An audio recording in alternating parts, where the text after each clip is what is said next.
if I do. Covino and Rich. Are you ready? Honestly, how do I deal with you every day? Get ready. Heard all about on the radio. Get ready. Whoa! Yeah! Holy mother nugget! And holy mother meatball! I'm the smartest man alive! You're so ridiculous. What? You're such a fool. Get out of here. Oh, I'm a disc jockey. What's a disc jockey? Turn it up. Doing the show. Here we go. Covino and Rich. Let's go! All right, let's go. Let's do this like Popeye and Brutus, live from Vegas. What's up? It's Covino and Rich. It's 3/16, Stone Cold Steve Austin Day. I call it St. Patty's Eve. Again, if you're just listening, I'm at the Vidara in Vegas for Sirius XM. Rich is in Los Angeles. We have lots to talk about: sports, entertainment, and life. And Rich, did you catch up on the Bachelor finale? Yo, the Bachelor finale, I have a hot take that I don't think anyone else is saying, so. All right. Let's get to it. Let's rock out. Oh my God! The sun is ablazing in my face right now, but I'm broadcasting live from my hotel room. Sassy, swanky sort of setup here at the Vidara. Pleasure to be here. It's Covino, Rich, and Spotty. Phones are open at 412-267-7469. But Rich, while you were watching all that, I was on my flight, so I didn't get to see anything. How was your flight to Vegas? Did you see the man with the bulletproof legs again? I did not. Did you have the anxiety again? No, I was pretty good. You know what it is? When you fly to Vegas from Los Angeles, they loop around. So it's like, why are we passing Vegas? To crash into the mountains? Like you pass Vegas and you're looking at it. You're like, hi, Vegas. Bye, Vegas. And they circle around. They loop around. And then they're like turning and tilting. And you're like, ah. So Dude. I realized we did the same sort of path as last time. I was more calm about it. But it was a quick flight. Happy to be here. It is weird to be here just days later. But, you know, I had to come back to L.A., do the show with you guys, do the dad thing and everything. But I'll be here until Friday morning. I have a BMW event. But I did miss some of the Bachelor drama. And again, guys, you guys are really lame about, oh, fucking hate it. We don't care if you like it, to be honest. It's Honestly, about I don't care at relationships all. and our observation. The fact that you even bring it up bothers me. I'm like, I'm going to talk about what I want to talk about. Well, I mean, the overwhelming amount of people that do not relate to it is noticeable. So how could you not acknowledge it? I understand completely why the average bonehead would say, oh, fucking Bachelor. But I don't give a fuck. I said, I don't give a fuck. Everybody now, I don't give a fuck. I'm going to talk about what I want to talk about. Again. You're going to talk about what you want to talk about. And people listen because they like our takes on whatever we want to talk about. I know do how the show works. I'm just acknowledging that I understand that. Oh, people have never been in relationships. Macho. People don't know what it's like to date or hook up with people or make mistakes in relationships. That's what we're talking about. People are dumb if they don't think otherwise. So before I get to that, you said something that struck me. I don't know, probably after 9/11, because we're all still a little, there's that little party that's like, oh man, did that really happen 20 something years ago? Yeah. When you go to a big city and you're looping like low around the airport, I always do have that stomach drop for a second. Like, yo, we're going to the airport, right? Because when you pull into JFK, Spot will tell you, if you go to JFK in New York City, you sort of hug downtown Manhattan and then you go over the ocean and then loop back around to John F. Kennedy Airport. So on the pull-in, you're like, yo, you're pulling like into the airport, right? Like that every single time I feel that way. Well, the seed was planted. Yeah. And I mentioned it the other day, those intrusive thoughts that you can't sort of, push away and can't help but notice that the buildings are right there as you're flying over. And the mountains, like you said, on the way to Vegas, you're thinking, yo, am I going to be Covino season 2 of Yellow Jackets? Yeah, you're thinking Kobe, you're thinking 9/11, everything, yeah. And you're thinking life is short and anything could happen. So yeah, it was a good flight. I had no issues yesterday. It was easy breezy, beautiful, and happy to be here today. Of course. Now, as far as The Bachelor goes last night, they overhyped it big time. Bigly, hugely. But my takeaway is that this guy spent 2 fucking hours apologizing. Yeah. But at the end of the day, the beginning and middle as well, this guy, Colton. Is his name Colton? Clayton. I've only watched Colton, 2 who gives a episodes. shit? I knew it was some doofy C name. No offense, Colton. Colt was the one that came out as gay. Oh, yeah. Clayton, who, I mean, the guy needs to do something with his hair, first of all. I don't know what he's got like a Stan from South Park thing going on. I said the same thing. Jordan's like, what's wrong with it? I'm like, That's just something. All Like, right, he's, well, he's not pushing it forward. He's not pushing it back. He's not pushing it aside. He just sort of, I don't know. His hair fucking stinks. So Clayton. well, speaking of, yeah, you can see my grays, Jason Brown. Jason Brown's so fixated. That's the problem with the audio visual Stop part of it. what we do. No, Jason Brown's like, Covino got gray roots? Holy moly. Yes. Yeah. Yeah. Yeah. The answer is yeah. And I'll be dying it tonight because I have a big event. Turn to the side. I don't really see anything. I think it's just the lighting. It's the lighting. It might be the lighting. I don't know. But I It's see the Jason lighting. Brown. See, that's the problem again with the video features because you're not paying attention to what we're saying. You're fixated on, Remember to warm me up a bit? Rich has a pimple and I look tired, and I got grays in my hair. Listen to what we're saying. Yo, why'd you have to bring up Richard's pimple? Yeah. What about my pimple? Big pimple. I in didn't NYC. want to acknowledge it. Why'd you have to bring it up? But what's up, Jason? What's up, Matt? What's up, Greg? What's up, Stony Homie? Are people What's up, seeing Mauser? are people seeing my Brotox? Which by the way I never had yet. Clayton and Colton. I just realized that 2 also of your brother-in-laws, right? You know what's funny? Yeah, if I married Jordan, yes. I never thought of If you that. marry Jordan, you'll have Clayton and Colton, 2 brother-in-laws. Yeah. Clayton is my sister Dawn's husband. Yeah. So Clayton, Colton, and Steve. So this guy Clayton, he fucking wins, and I'll tell you why. And it's simple. He spent 2 hours apologizing because this was the Bobo that went around telling everyone, I love you. I'm in love with you. Meet my Well, he parents. said he was in love with 3 women. Give he me said he was in another love with 3 chance. women. He slept with 2 of them. So here's the best part about it. People can mock this guy, Cove Spot. They could say, man, Clayton really messed up. He told all these girls he loved them, and man, what a jerk. Look at him up there apologizing. They show all the crowd shots of the women that are like, I got stink. Every time Clayton says something, they all got stink face. Like, I was just going with my heart. Oops. Bunch of stink faces in the crowd. Stink face. But when all is said and done, this guy Colton had 3 girls who he said, I love you. Now, of the 3 girls he said, I love you to, he slept with 2 of them, had good times, got his rocks off, got to experience sexual relations with 2 beautiful women, and then said, nah, I'm going to go with the one I love more anyway. And he ends up with her at the end of it. So the reality is he got to bang all 3 of them. And all it took was one day of him having to go on national TV and being like, I'm sorry. So the reality is this guy, Clayton, big winner if you ask me.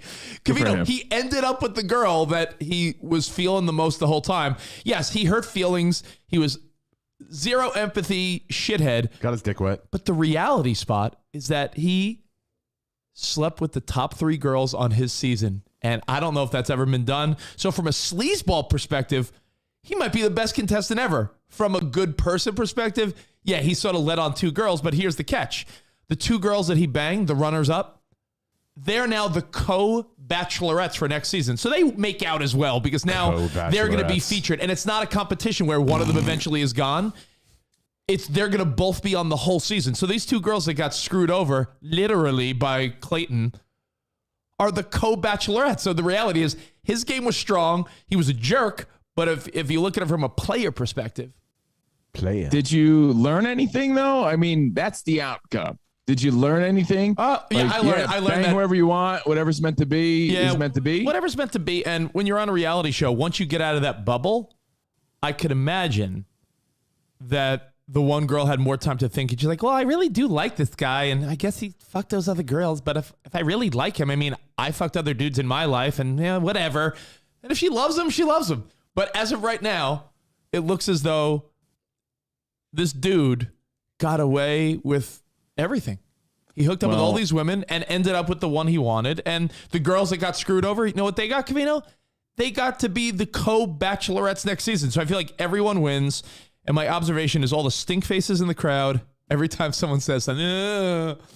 And I don't know. You know, the thing is that he was super apologetic. And when you mess up, right? Spot, if you really mess up, I don't know if you're the type to want to really apologize. I am. I'm quick to apologize when I know I'm wrong. You might be a little more stubborn, Covino. Same with you, Spot. But this guy literally for an hour was like, hey, listen, I don't know what to tell you. I was just following my heart, and all I could say is I'm sorry. And the reality is all he could say is I'm sorry, because what else can he say? Yo, I fucked all of you. Gotcha. Like, what else can he say? I'm trying to find a real life takeaway from this, but I'll tell you mine. And it has really nothing to do with the show. You know, living out here on the West Side, Pacific Standard Time, it's amazing to me that they haven't figured out something else where live TV can happen on the East Coast, but they don't spoil it for the West Coast. Nah, social media will never allow that. That's the thing, though. Social media spoils everything for people that watch it before people on the West Coast do. In other words, if you're not following what I'm saying, guys, The Bachelor airs at 8 p.m. on the East. So from 5 to 8 on the West, we don't know what's going on until we sign on to social media and we see everybody else on the East Coast talking about it.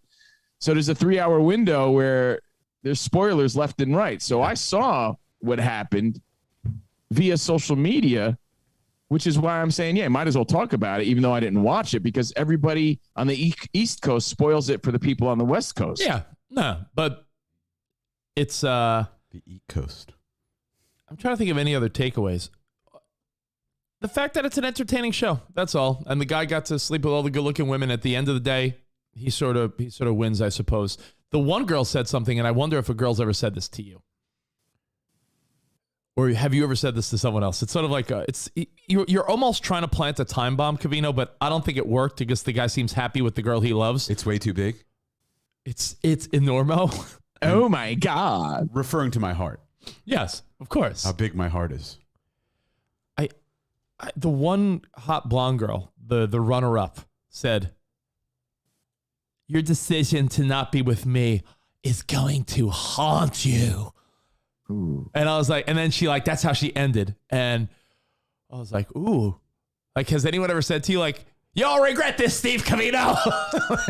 Just Skeletor one time. Yes, one time. And, Until next time. Mad, the guy from Inspector Gadget. Yeah, that guy. Just those two. Yeah. It's I'm sure women have put a voodoo curse on me. But has someone ever said, like, oh, y'all regret this? And you're like, oh my God, will I? And you're like, she was right. I want her back. Like, it's a good mind trick to play on someone. Again, you're just playing mind games and you're gaslighting and all the key phrases they love to use, but you'll regret this. Oh, I promise this will haunt you. You'll be sorry, Pee Wee Herman. Way back on a Wednesday. Hey, Kyle's not feeling what I'm saying. He goes, I know I'm Captain Obvious, but can't you just stay off social media for 3 hours? Yeah. That's a big ask for today's world. That's my point. That was easy to say years ago when we were adjusting to the new normals, but to expect someone to stay off of social media for 3 hours now is a big ask. It is a big ask. Because that's part of our every day and every minute and every moment of life. So to ask an entire portion of the country to be like, yeah, don't go on social media for 3 hours is sort of ridiculous. I know that sounds ridiculous to Kyle, but the opposite sounds ridiculous to me. Yeah. My dad's the only person that could effectively do this. because he's a 70-year-old guy that's not attached like we are, phone 2 feet away at all times. My dad will occasionally tape a live sporting event because, he wants to do something with his wife. Like my dad will be like, I watched a bunch of sports this weekend, and I'm going to take Nelly out for sushi, but I want to watch the Brooklyn Nets game. So I DVR'd it. And I'm like, yeah, but doesn't it get ruined? He's like, yeah, I'm not like you. I could stay away for a couple hours. And he's like, who's going to tell me the Nets score? He goes, unless I see it like in the background of the restaurant. He's like, he can handle it. RJ's like, your generation, no can do. You can't not open social media. And the way the algorithms work, they're going to feed you news that pertains to what you're into. I couldn't open up social media for 3 hours and not see who won the Bachelor or what happened or what sport team won or who got knocked out, But again, those are live events. Yeah. Because it airs 8 p.m. on the East and 8 p.m. on the West, which means the West Coast has to wait 3 hours. And that's for any show. Yeah. For any show. So it could be any spoiler. Like, all right, if Rich is wondering what happened on This Is Us, he's going to find out from the idiots on the East Coast. Oh, and it has happened before he gets a chance to watch it. It has happened where, great example, like This Is Us or some primetime show that you sort of want to watch the day it comes out. I'll be having dinner.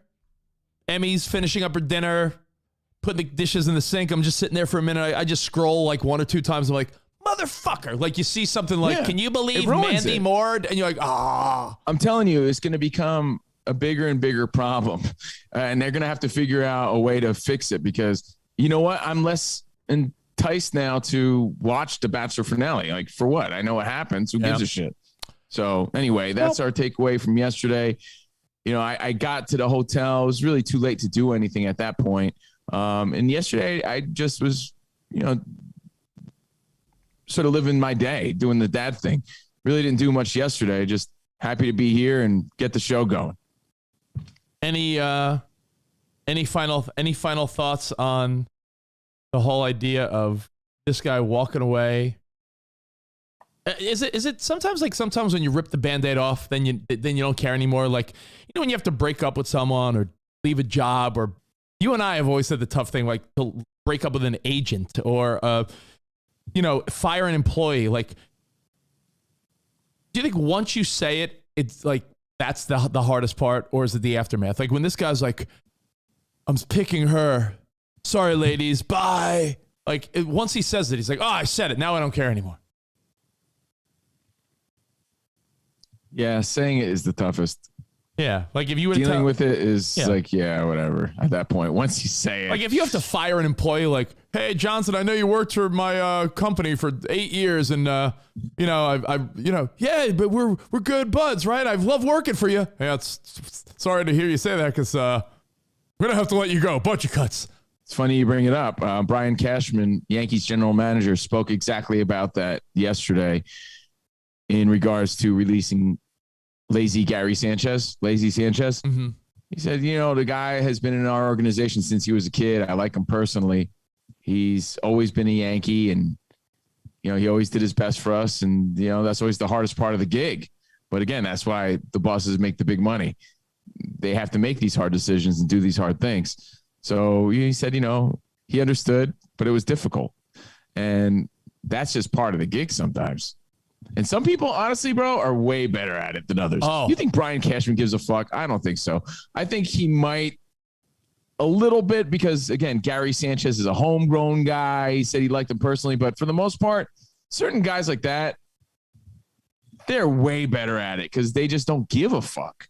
You know what I mean? Like, you're a nice guy for the most part. I have a question. When you have been let go of jobs or been dumped by girls, can you tell when they don't care or when they genuinely care? Like, do you feel like you have that ability to gauge it? Like, of all the girls that have dumped you and all the girls that have dumped me, can you tell the ones that were like, yeah, they don't care, they're over it? And can you tell the ones that... just at Sirius XM, I feel like our direct boss was sort of compassionate, right? But the other people were like matter of fact about it. Because they're good at it and they're a little colder and it's more business. And it just is what it is for them. Hey, Spots, So what's your take? You Do see the difference with women for sure. I know I have nothing bad to say about our old boss Jim McClure, but do you feel like he had compassion when he was like, guys, I'm the one that has to tell you that here's the offer, and if you guys aren't taking it, then we're gonna have to part ways. Like, do you feel like Jim McClure, to you personally, do you feel like you felt enough sadness in his voice, like letting you go? Yeah, I think so. I think mean, did. more would have Yeah. been good, but yeah, I got enough. But if he cried, that would have been awesome. Yeah. I don't think he was going to cry. I don't think. I'll tell you one guy that I don't think he was going to cry. I'll tell you what, I was surprised by it. I thought probably I could see it was really tough for him. The guy that told us that ESPN was going to go away, or this guy Sean Riley. He's a guy that really believes in us, and we still talk to this day. And I think he hated having to deliver that news. In fact, I think he said, "Let me be the one that tells the guys because I care about them." But again, he expressed like this is part of the job that you and I don't often have to deal with, Rich, being the person to say these things. That comes with the territory and something that a lot of people deal with in life more often than we do. Yeah. Brian Cashman's of the world, our ESPN boss. And what he said was, and I remember he said, when you have this job, this is the toughest part about it because you guys are good guys and we weren't ready to do this, but it's just business at this point. He goes, when we signed you, he goes, that's the flip side to this. That's the fun part. That's the fun part, man. And we had a nice run. And, I live for those moments where, we could get on board and sign you guys and do things like that. He's like, I regretfully have to tell you that this is the opposite of that. And, Yeah, today's the day we have to say that our contract or we're not renewing it or we're moving on, whatever it was that he said. But he did explain that, you love those moments when you're signing on. You're like, all right. Yeah. Those are the moments you live for, those I do's and those, yeah, I will go out with you. But the hard part is saying the truth sometimes, which is, yeah, we got to move on. Now, I mean, I know that they make a ton of Then money. you deal with it. Then you deal with the consequence. I know they make a ton of money, so there's not a lot of empathy there from most people. But athletes, it's always got to be heartbreaking when someone has to tell the veteran guy, like, yeah, we're releasing you. You think so, though, bro. But that's why that guy's in that position for the most part. And maybe a lot of times it's just an act. Because they're so robotic and it's business for them, they may think, well, if I'm going to have this social interaction, let me try to act socially normal and pretend to have empathy. Yeah, maybe they're like, hey, dude, business is business. This is what they do, man. This is what they're businessmen at that point. So I'm not saying all people don't care. I'm just saying I'm sure there's a lot of times that most people, like Brian Cashman, I bet you there's a lot more times he doesn't give a fuck than he does give a fuck. Yeah. Well, you watch it in the Joe Montana documentary. Eddie DeBartolo was crying, and he's like, I don't want to let Joe Montana go. And he was like, forget it. I changed my mind. Joe, stay. And he's like, I have to go. Like, sometimes you can tell there's more emotions involved, right? If you've been through something. Like, you don't think Tom Brady, when he left New England, genuinely felt when he went to Mr. Kraft and he was like, it's time for me to spread my wings.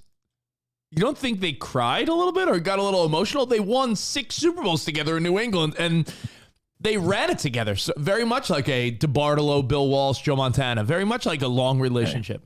I'm not saying people in power positions don't have feelings, Rich, but much like hosting a radio show, they probably can't do what we do.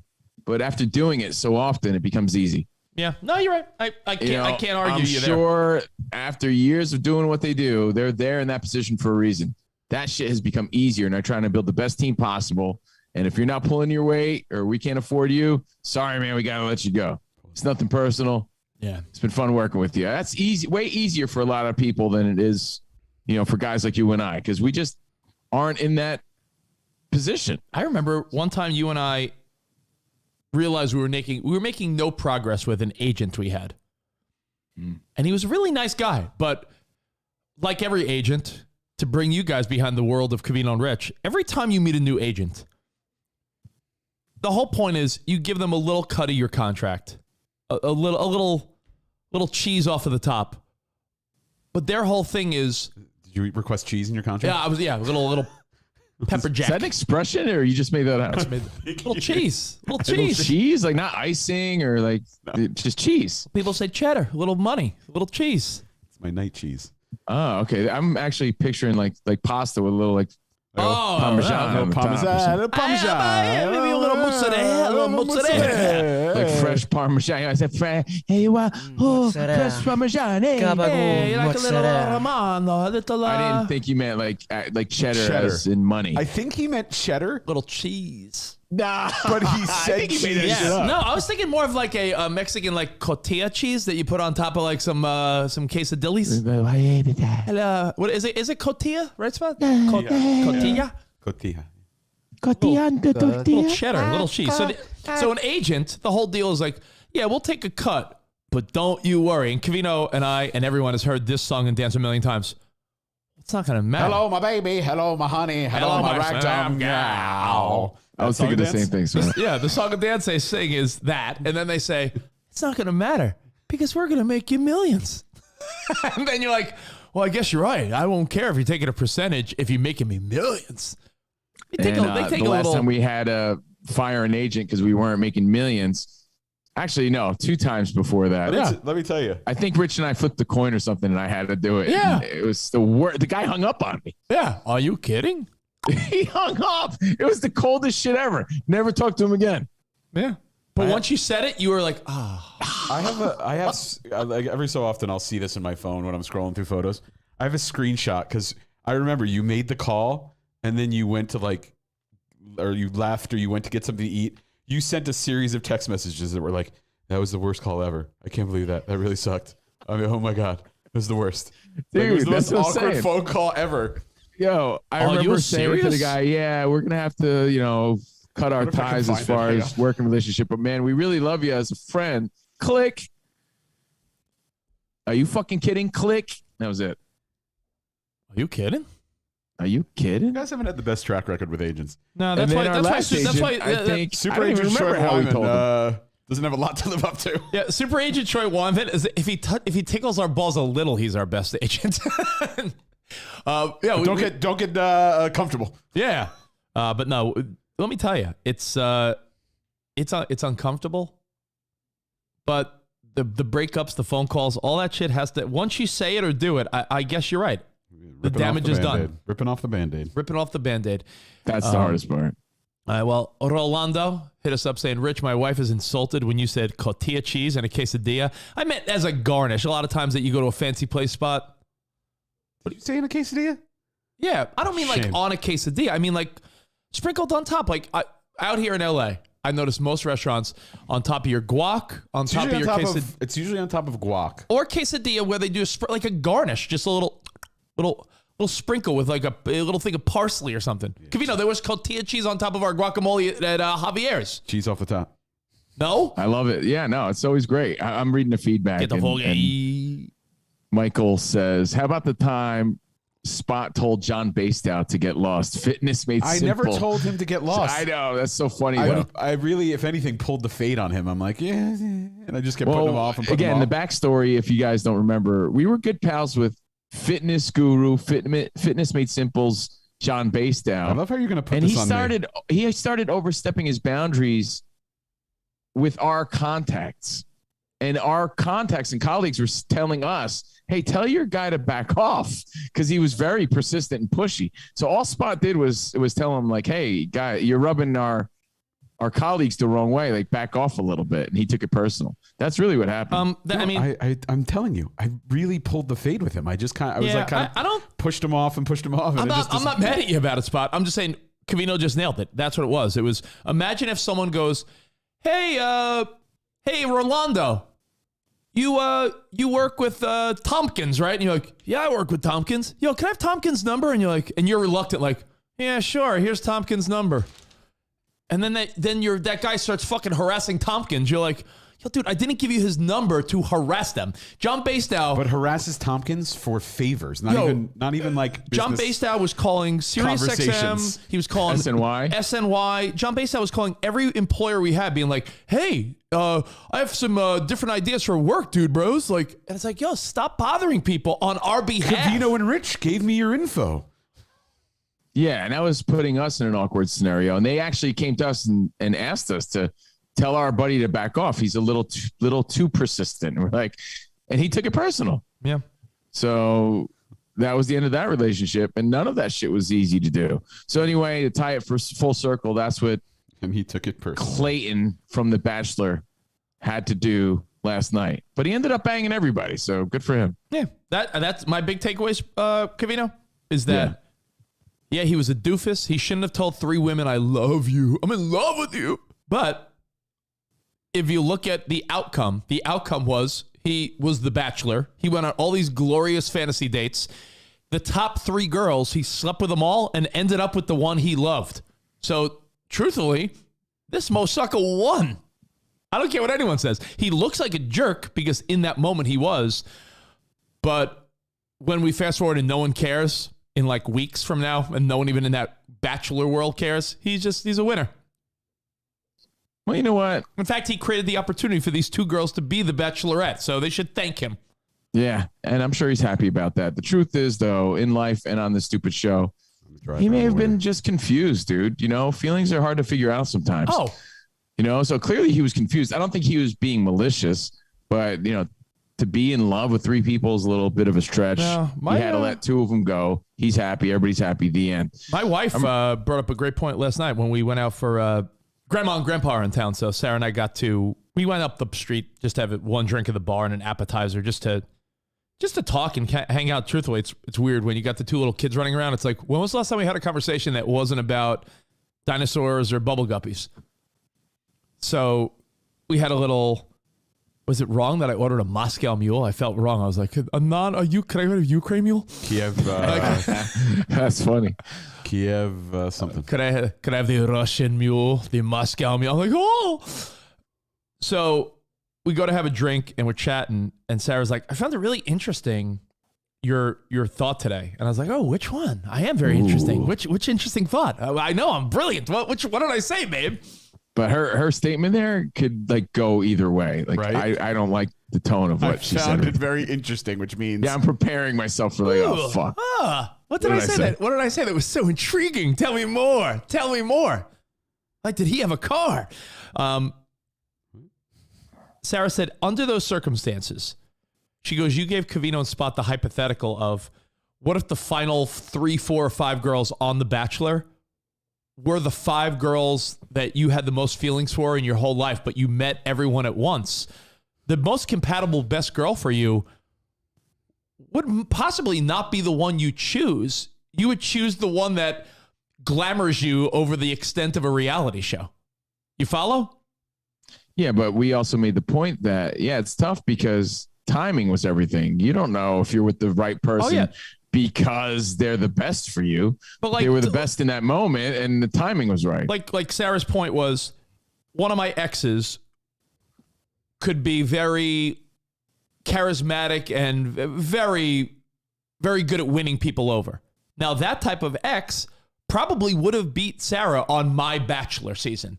Now, what if there was some hunky dude with abs that she dated on her Bachelor season and she may have been glamored by some ab dude? Like, the person you end up with that's the most compatible for you, Kate ab dude, is not easy to find on this type of show because they're not real world tested at all.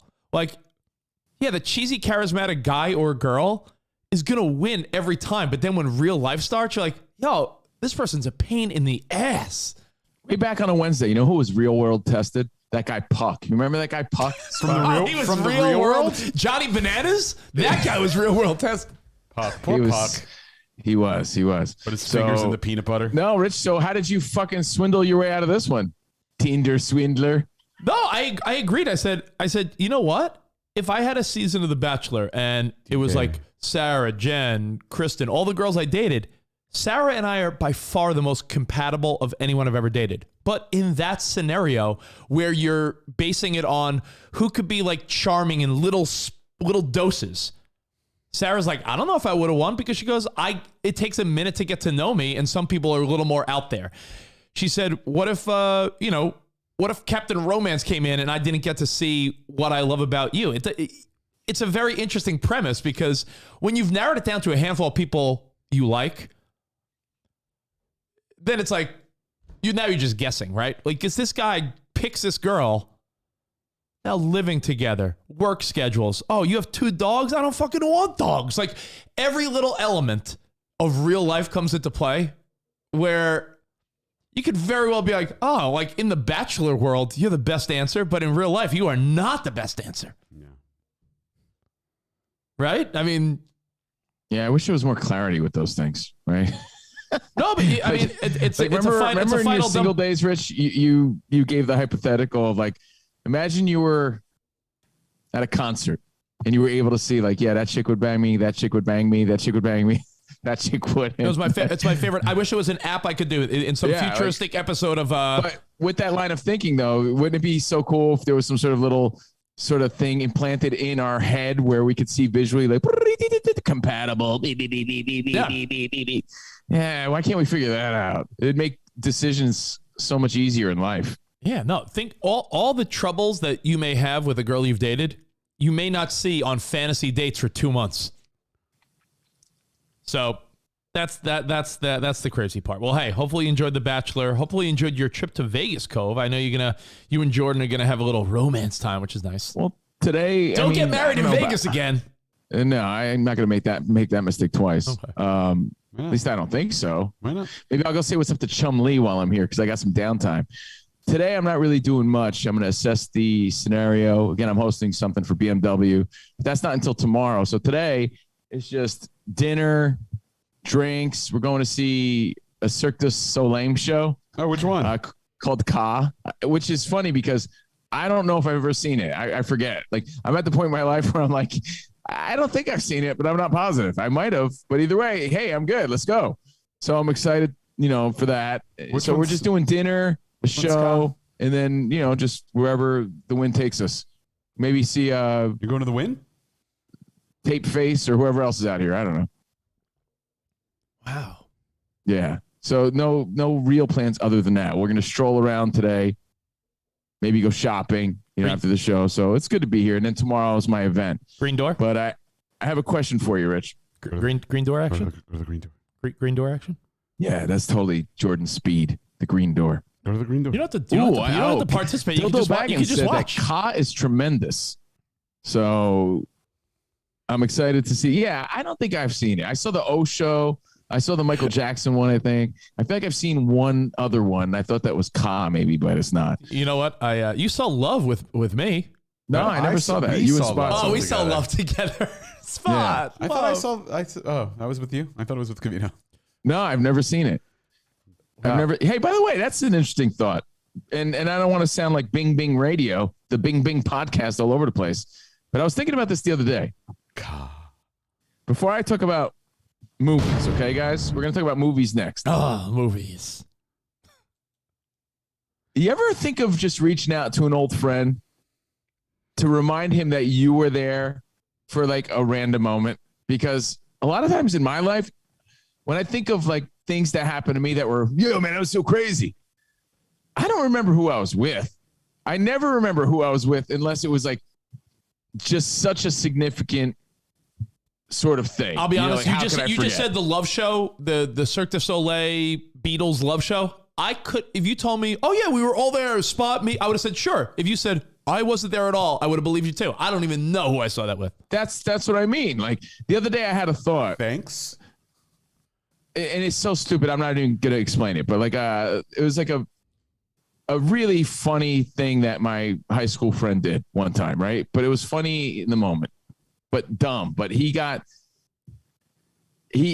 used to talk about it all the time. I was there for that, and I'm like, I wonder if he even knows that I was actually there when he did that. And I was gonna hit him up with that recently, like, yeah, I was there when he did that stupid shit, right? Like, I wonder if people, like, every once in a while, Sean the lawyer will be like, Yeah, with me and you, and it was Game 6 in the 1996 World Series. And I was like, oh fuck, I had no idea you were there with me on that day. Thanks for reminding me. I totally forgot. I kind of like when people remind me of things that they specifically remember that I may have forgotten, and vice versa. But it's sort of random. You know what I mean? Like, you thought I was with you at that Beatles show. I wasn't with you. No, truthfully, I feel like the only time it's okay to not, you can't mess this up. I mean, I don't think a lot of wives and girlfriends would get mad, but they might roll their eyes. There have been times where I was like, yo, Sarah, you've been here. Or, oh, we've seen this movie, or we've done that. And I'm like, oh, that's right. We didn't go ziplining together. That was an ex. Or, like, you've been to that restaurant. I don't make those mistakes that much. I really don't. No, but I'm saying those are the only ones that who was I with at that baseball game? Man, who was I with at that concert? Like, think of a concert you went to in high school, right? Like, okay, Lollapalooza or something right out of high school. I have no idea who I was with unless I could visualize an actual photo that I have. Oh, yeah. Jeez. I agree. If you told me, yeah, who'd you go see Bush with at Nassau Coliseum in like 98? I'm like, I don't know. Beats me. Like my high school friends, you name them. If a college buddy, I don't know at all. You're right. Like, dude, like that. You always talk about this legendary night at Webster Hall when we were partying. Dude, for years you thought Spot was there. Spot wasn't even there. There's a legendary night at Webster Hall in New York where we all got really like we were just all buzzing and having fun. It was a very memorable night with our radio crew. I believe that night you were where you flirted up with like Krista Ann, the Penthouse model. Yeah, she wasn't a model then. Yeah, she was just the girl at the bar. But I remember, yeah, there was a lot of it was like a night of shenanigans. I slipped her a business card, Rich. There was a night of let's say shenanigans, and it was a night where it was like, why random girls, fun times, everyone was drinking, and for some reason, I assessed that Spot had to be there, and he's like, I wasn't. I was working. I was back at the studio making that function. Like, dude, remember that time? Remember that time I farted at one of our events and I cleared out the bar? Yeah. Like, I remember Mike in the Springs was there, right? I remember because I remember he was there, but there was other people there for that magical moment. I think maybe Jamie in Boston was there. I don't know, but there were other people there that I forgot about, and I would love to hear their side of the story. Like, and I'd be like, oh, you were there for that. Awesome, man. Tell me more. That was crazy, right? So I never know these things. Like, for instance, when Spot deleted the karaoke bar's whole Microsoft Outlook out of spite, I know there were people standing with me laughing while Spot was being a spiteful, crazy person. And I was like, yo, look what Spot did. But if you told me, oh, yeah, that was Jason in Tampa, I wouldn't even know. Hey, was that Narzan? Was that, I don't know who I was with, but I remember sharing laughs. I was there. It was awkward as hell. But I had that exact thought recently. And how did we get here? Rich was assuming that I saw Beatles Love with him, and it was Spot. They didn't even remember going with each other, and it was just the both of them, the two of them. I never went to see that show, and I had this thought the other day. I was like, how random would it be if I hit up one of my high school buds to let him know that I was there for that stupid moment that he's probably haunted by? I was actually there for that, So Carrie could have been. Carrie hit us up saying I was there for Spiteful Spot. So maybe I gave Carrie a little nudge, like, look at Spot. I think you share those moments every once in a while. I don't think you bring up like awkwardly terrible moments of someone's life. Like, yeah, remember when you found out your grandpa died? Yeah, I was there with you. Like, yeah, actually I remember who I was with. I remember that. Yo, just for the hell of it, because there might be a few new people along the way that have joined us over the last year or so. Spot, can you give the 20-second version of Spiteful Spot? I agree with Lonnie. It's worthy of a 30-second sharing of the Spiteful Spot story at the 30 seconds karaoke place. Yeah, at the karaoke place. I just remember I'd made a reservation for our entire party, a large party, because when we do our events at the convention, you can't just show up anywhere. So I knew the place I wanted to go. I made a reservation. We had this whole room. I confirmed the reservation. This whole huge karaoke room with the bar and everything. We were having the time of our life. And then didn't they be like, beat it? They were like, yeah, you got to go. We got another party coming in. But I'm like, I made a reservation for our party to have this room. And they're like, oh, well, if you want to, but like not paying. It's like you can use the main room, main area. Yeah. But they're like, oh no, if you want to stay, you're gonna have to like pay money per person, and it was like $60 per. I'm like, no. They tried to do us dirty after we had a reservation. So we're like, all right, let's just go. We'll find another place. So you had to take an elevator to get up and down out of the place. So you can't just walk out. You have to wait for the elevator. So I was waiting by the elevator. The computer there with their reservation system was just sitting there, and so I'm just like, beep, beep, beep, beep, beep, beep. You know what? Kicking us delete. out. Spot deleted their outlook of reservations that they had that were confirmed, and just deleted them. Oh, God. So we had Carrie Kuhneman, but no karaoke reservation. I'm like, peace. They probably, I don't know if they recovered it. They might have had a backup, but I know it was linked between the computers because it was like an online. And there was share. a few people with us hopping into the elevator at that moment, and we can't possibly remember who.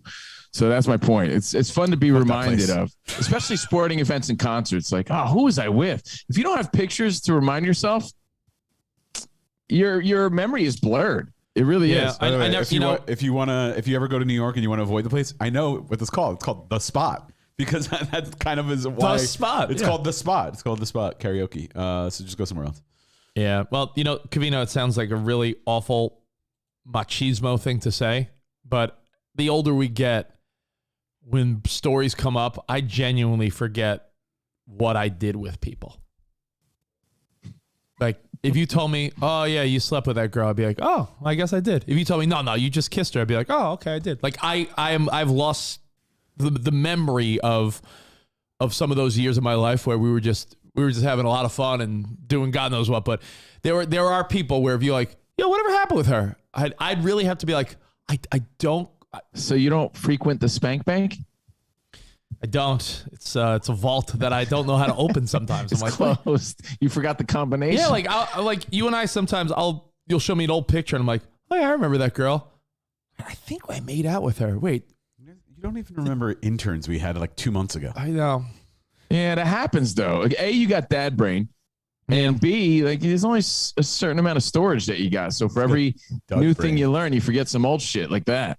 Yeah. But and that goes hand in hand with like, yeah, who was I with at the World Series game? Who was I with at the parade? Again, if I don't have pictures to recall it, I have an idea, but I'm not certain. And I'm sure there's someone I forgot that was with me. So it's kind of fun to remind someone of, yeah, I remember that. You remember that? Like, oh, fuck, I forgot. Yeah. Like, dude, I'll tell you who's really great at that. And I always realize like, oh shit, you were there for that? Is Sean, our buddy Sean. Yeah. It's like, yeah, I'll never forget the time we did that. I'm like, oh shit, that was you? Yeah, that was cool, right? Covino, remember the time you and I swam with dolphins? And you're like, oh man, I didn't know who that was. That was you. That was awesome. That's kind of a fun reminder once in a while. So I'm not going to see Beatles Love. That's how we got here. You saw that with Spot. I'm going to see Ka with Jordan tonight. And I'm actually looking really forward to it, man. I am. I'm going to have a nice dinner. I'll get my 10,000 steps in. I'll walk around Vegas. What's going to happen? Are you getting married tonight? Are you making a baby tonight? Is this some romance? I told you I'm going to to see Chum Lee, man. I'm going to go see Chum Lee. Sell some shit. I'll sell some shit.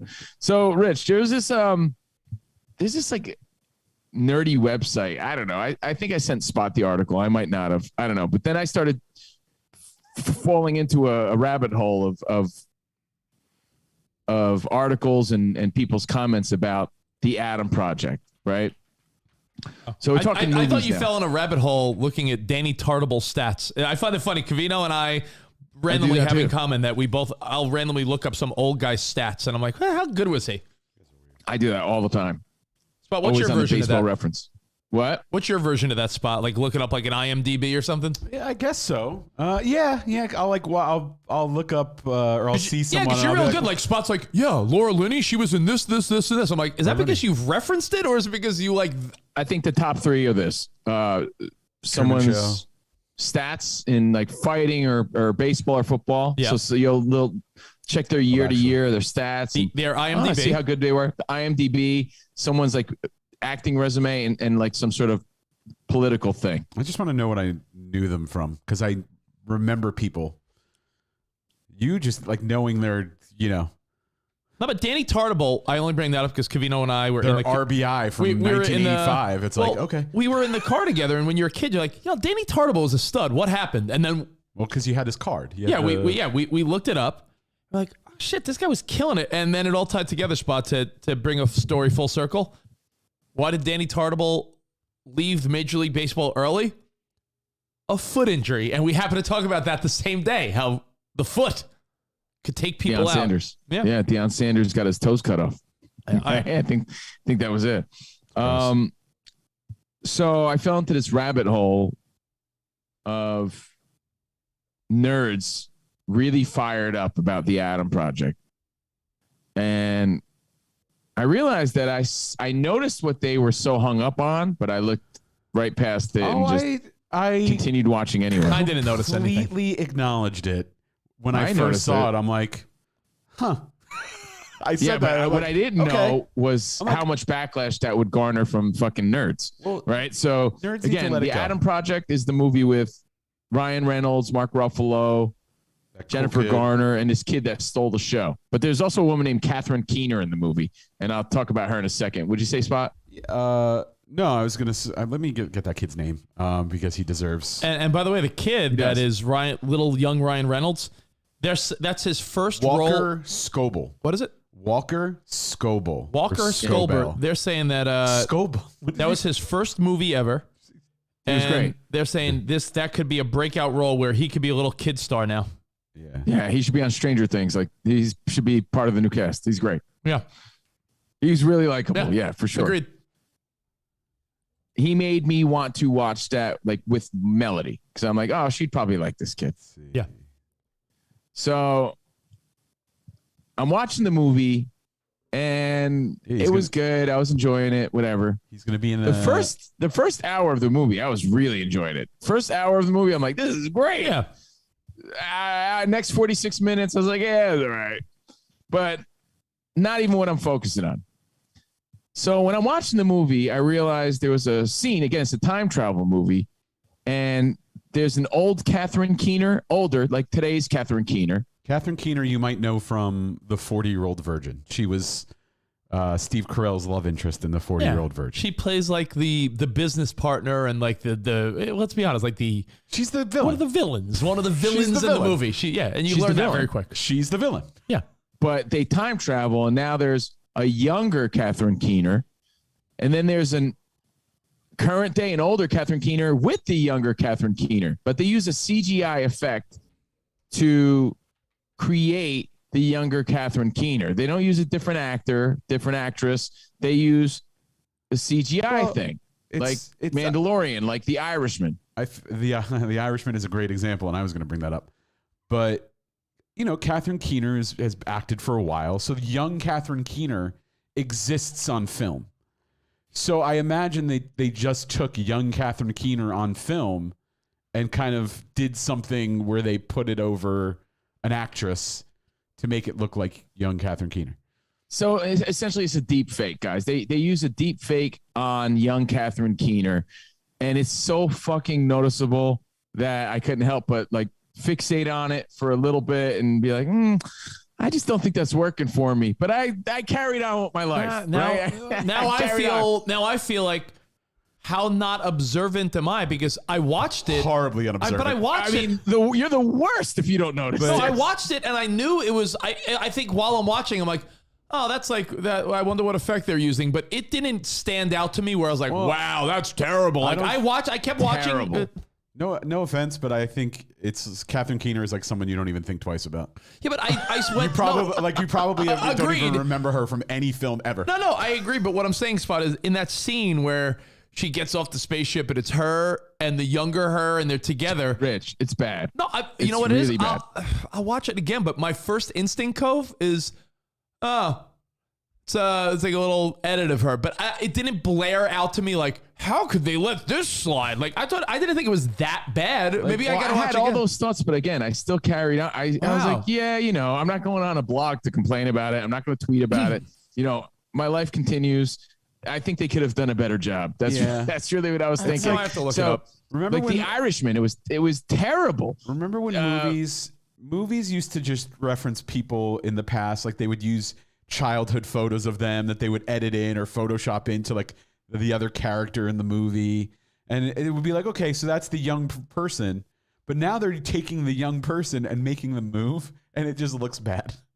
Yeah, it's like Here, Rich. watching special effects in the 80s when they weren't ready for that. So, in other words, guys, when they do it with Luke Skywalker in The Mandalorian, you could tell, but they do a good job of it. Yeah, they did it apparently, and I remember that because they were like something like The Mandalorian, which I had a budget, but not I'm sure the budget that The Irishman had, because I remember The Irishman was like, wasn't it the most expensive movie?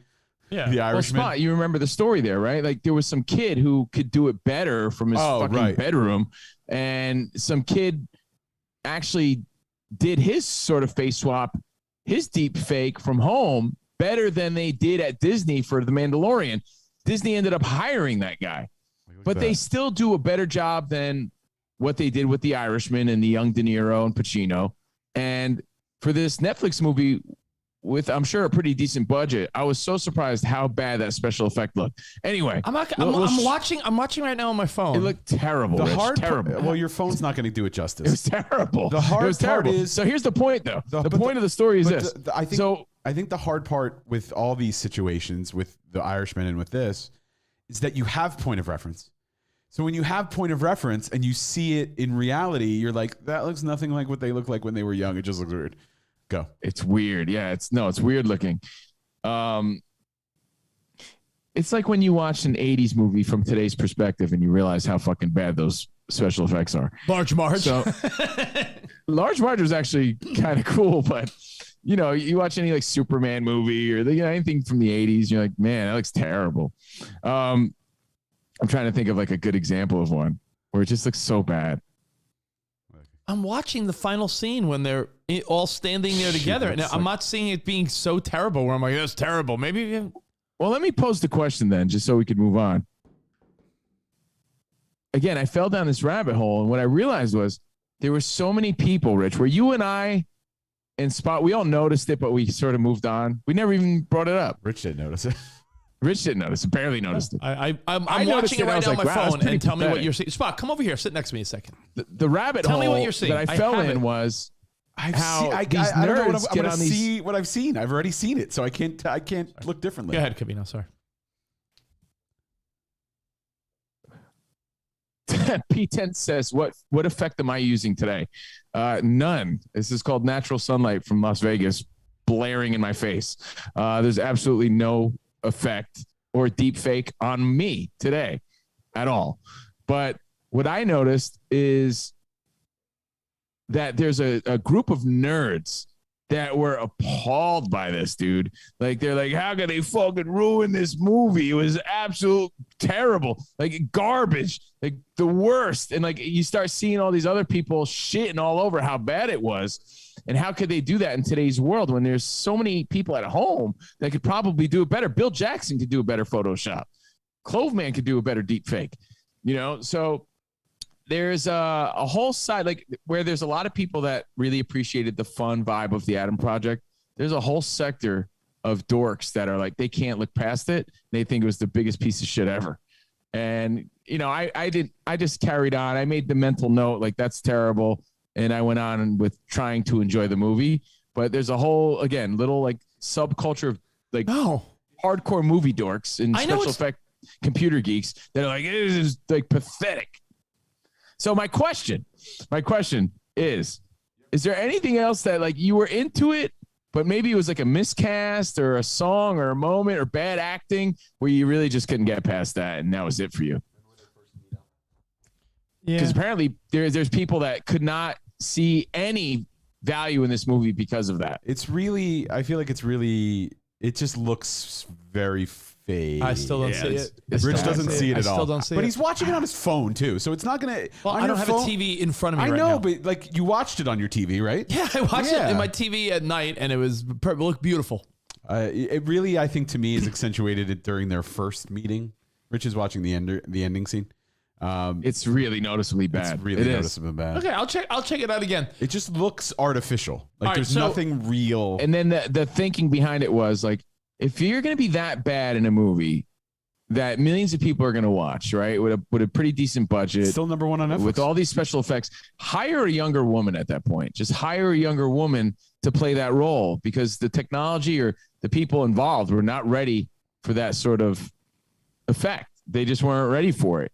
And Like, I don't know how your eyes don't pick up on it immediately, because I, who was sort of falling asleep at that point, was like, yeah, that's really like noticeably bad. But again, because I'm a normal person for the most part, knock on wood, I carried on and moved forward. People couldn't look past it. Are there any other movie moments in history, Rich, where you were like, you were kind of into it until this guy got on set or this happened and you were tuned out? There are definitely. I know it's a tough question. Yeah, but. no, there are moments where I always wonder, how did they not catch that? Oh, like continuity issues? Like continuity issues or stuff like that, where I'm like, Or too far-fetched, too. Like, you know what? This movie's now stupid because it's too far-fetched. Well, any sort of like Fast and Furious movie, you're like, okay, did they just like drive a car out of the tallest building in the world into another building and just land it okay? I mean, I was all in. I was all in until that. I mean, did they just parachute out of a plane with cars?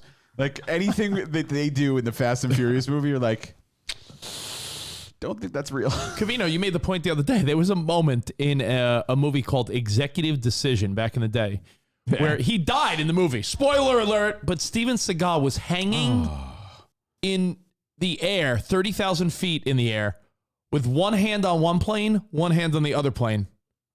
And I'm like, I can't.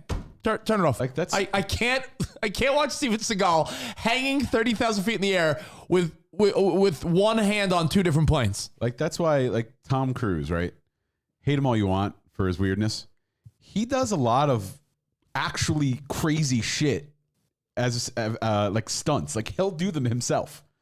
Like there's a video of a side by side of him like holding onto a plane in one of the Mission Impossible movies as it's taking off, and they show reality versus what he's doing. And the only thing that's different is he has a harness on, but he's still actually holding on to a plane as it's taking off. Hey, if I was like Franz or someone that does this stuff for fun, I would reach out to Ryan Reynolds and Netflix and throw your name into the hat, because I think you could do a better job than what they did in this blockbuster movie. This Netflix movie. Video effects are different. They're a little bit different. Like I'm being a little bit harder but it looked amateur. It looked really weak. It really did. It reminded me that I'm watching a Netflix original production. Yeah. I don't know. Couldn't they have like maybe they could have just like done a split screen with younger Catherine Keener? Dude, I agree with Andrew Hart, and that's rare, even though he's a good fella. He said, unless you're a CGI expert, just fucking watch a movie and enjoy it. Like, are you okay, critics? All right, nerds, relax. Like, well, enjoy the movie. Hey, you don't like the scene? Maybe they could have done it better. It's the #1 movie on Netflix. It's going to make Ryan Reynolds and all those people a lot of money on their next Netflix deal. It's still #1 right now. So I doubt they care about their one shitty CGI scene. You'd be surprised, man. Like, younger people are way into visuals and aesthetics and weird things, ASMR, like they're paying attention to audio things that we never paid attention to, how things visually look. Like these kids are fucking dorks, man, on different levels where those things matter. So you got the old school geeks, right? Way back on a Wednesday, you got old school computer geeks like, this is just pathetic. But then you got today's young person that's what they're all about, man. A lot of these kids are like way into shit like that. And they're like, yeah, this is really weak. And I can't tell you the amount of feedback that, again, I fell into of how terrible it was. By the way, Bill Jackson took care of the editing. Nice. Oh, that's great. That looks more convincing to me. Yeah. That's footage from what movie is that? That's the Adam Project. Yeah, come on. The Adam Project. Use your head. So the young one's holding the new one. Yeah. So Rich is the young one. You're the old one. Thanks, Bill. There's a couple movies where there's a scene, not that I'm all best Academy Award for cinematography guy, but there are things where I'm like, continuity bothers me. See, continuity will get to me where I know for a fact that they have screeners, they do tests, they're like, all right, let's send it to the executives. So when so many people are on the clock and their job is to catch these things. Someone's job. Yeah, it's not only someone's job spot, but what I'm saying is there's not only screenings, there's focus groups. There's all these things. So when some mistake gets by all of that, I'm like, how did it make the final cut? I know some of these movies are older, so you could say, well, it was a different time. But I don't know why it bothers me so much. In the movie Goonies. Oh, yeah. When Chunk runs to the street and he thinks he's escaped the Fratellis, and then he runs in front of a car like, stop, stop, and it's the Fratellis. Don't you remember one of the Fratelli brothers starts singing in Italian like, oh, it's on me, You see his face in the mirror, right? You see his face in the rear view mirror of the car, And he's not moving. and he's smoking a cigarette, but he's singing. Yeah. I don't know why that bothers me so picked much. up on that. Yeah. Well, just like they edited the movie down, they deleted a scene, but they never deleted the reference to remember the octopus? And then there was the octopus, and the But they never undeleted scenes. did. And you're like, what? What about in the? I'm not a big Star Wars guy, and I even know this one. The stormtrooper hitting their head. Oh, that's great. Like, but that's it's just funny and charming. I guess That's just so stormtrooper because they never hit their target. Yeah. But again, Rich, though, you look past it, though. So, like, there certain, like, I'll give you some things that I get fixated on, and I can't look past sometimes. Sometimes when it comes to miscasting the younger person, yeah, like in movies, if there's a younger person that looks nothing like the actual actor they're trying to portray, I'm like, what a terrible miscast. That looks nothing like the person. And I get fixated on it. I get mad about it, and I get like angry that someone casted this younger person who looks nothing like the adult actor that they're trying to portray. And it messes up my enjoyment of the movie. Even children of people, like you're like, this child looks nothing at all. And I know kids, genetics are the genetic pool is wild, but kids that look nothing like either of the parents in a movie. And I'm like, when they do cast someone that looks like a child of the actor, you're like, oh wow, they did a really good job. I guess they sometimes chose someone that looks really like the person It just playing says their parent. weak movie to me when that happens. Yeah, and that happens a sometimes- lot. Can I tell you a scene in a movie that's been haunting me for 22 years? Yes. 23 years. Oh yeah, let's hear it. In the 1999 film She's All That, starring Rachel Lee Cook and Freddie Prinze Jr. Right about now, The prom scene where Funk Soul Brother, check it out now. Usher's just like, all right, time to practice that, or time to do that dance we practiced. And I'm like, okay, so high school just practiced the whole choreographed dance for their prom. And then everyone just starts dancing. That throws me off. That bothers Hey, you? dude, That I scene understand you throws have to me off. suspend your belief when watching a movie and take it for what it is, but for me, it's that miscast of the younger person That's a good that one. always bothers me. For a lot of people today, it's that weak deep fake that just doesn't look good. That bad special effect that should have never been there. Like, I even think a miscasting of a character for me, like this is a good topical one because the new Fantastic Beasts is coming out next month, which I'm very excited about. And I always thought that using Johnny Depp as the main villain totally threw off the vibe for me of the film. I know what they were going for. I know he's a big name. I know he's an odd guy. But in my mind, having Johnny Depp in this movie totally ruined it.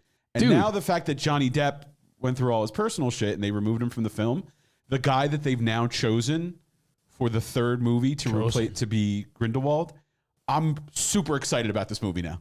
Because now it makes the most sense to me. Johnny Depp as Willy. Anything. I've never been a Willy Wonka guy, yeah. but I thought that was the weakest shit. Like him being casted as that tuned me out from the get go. Yeah. Like, and I know you had the Gene Wilder version to kind of. I did, but I was never a big fan where I was like real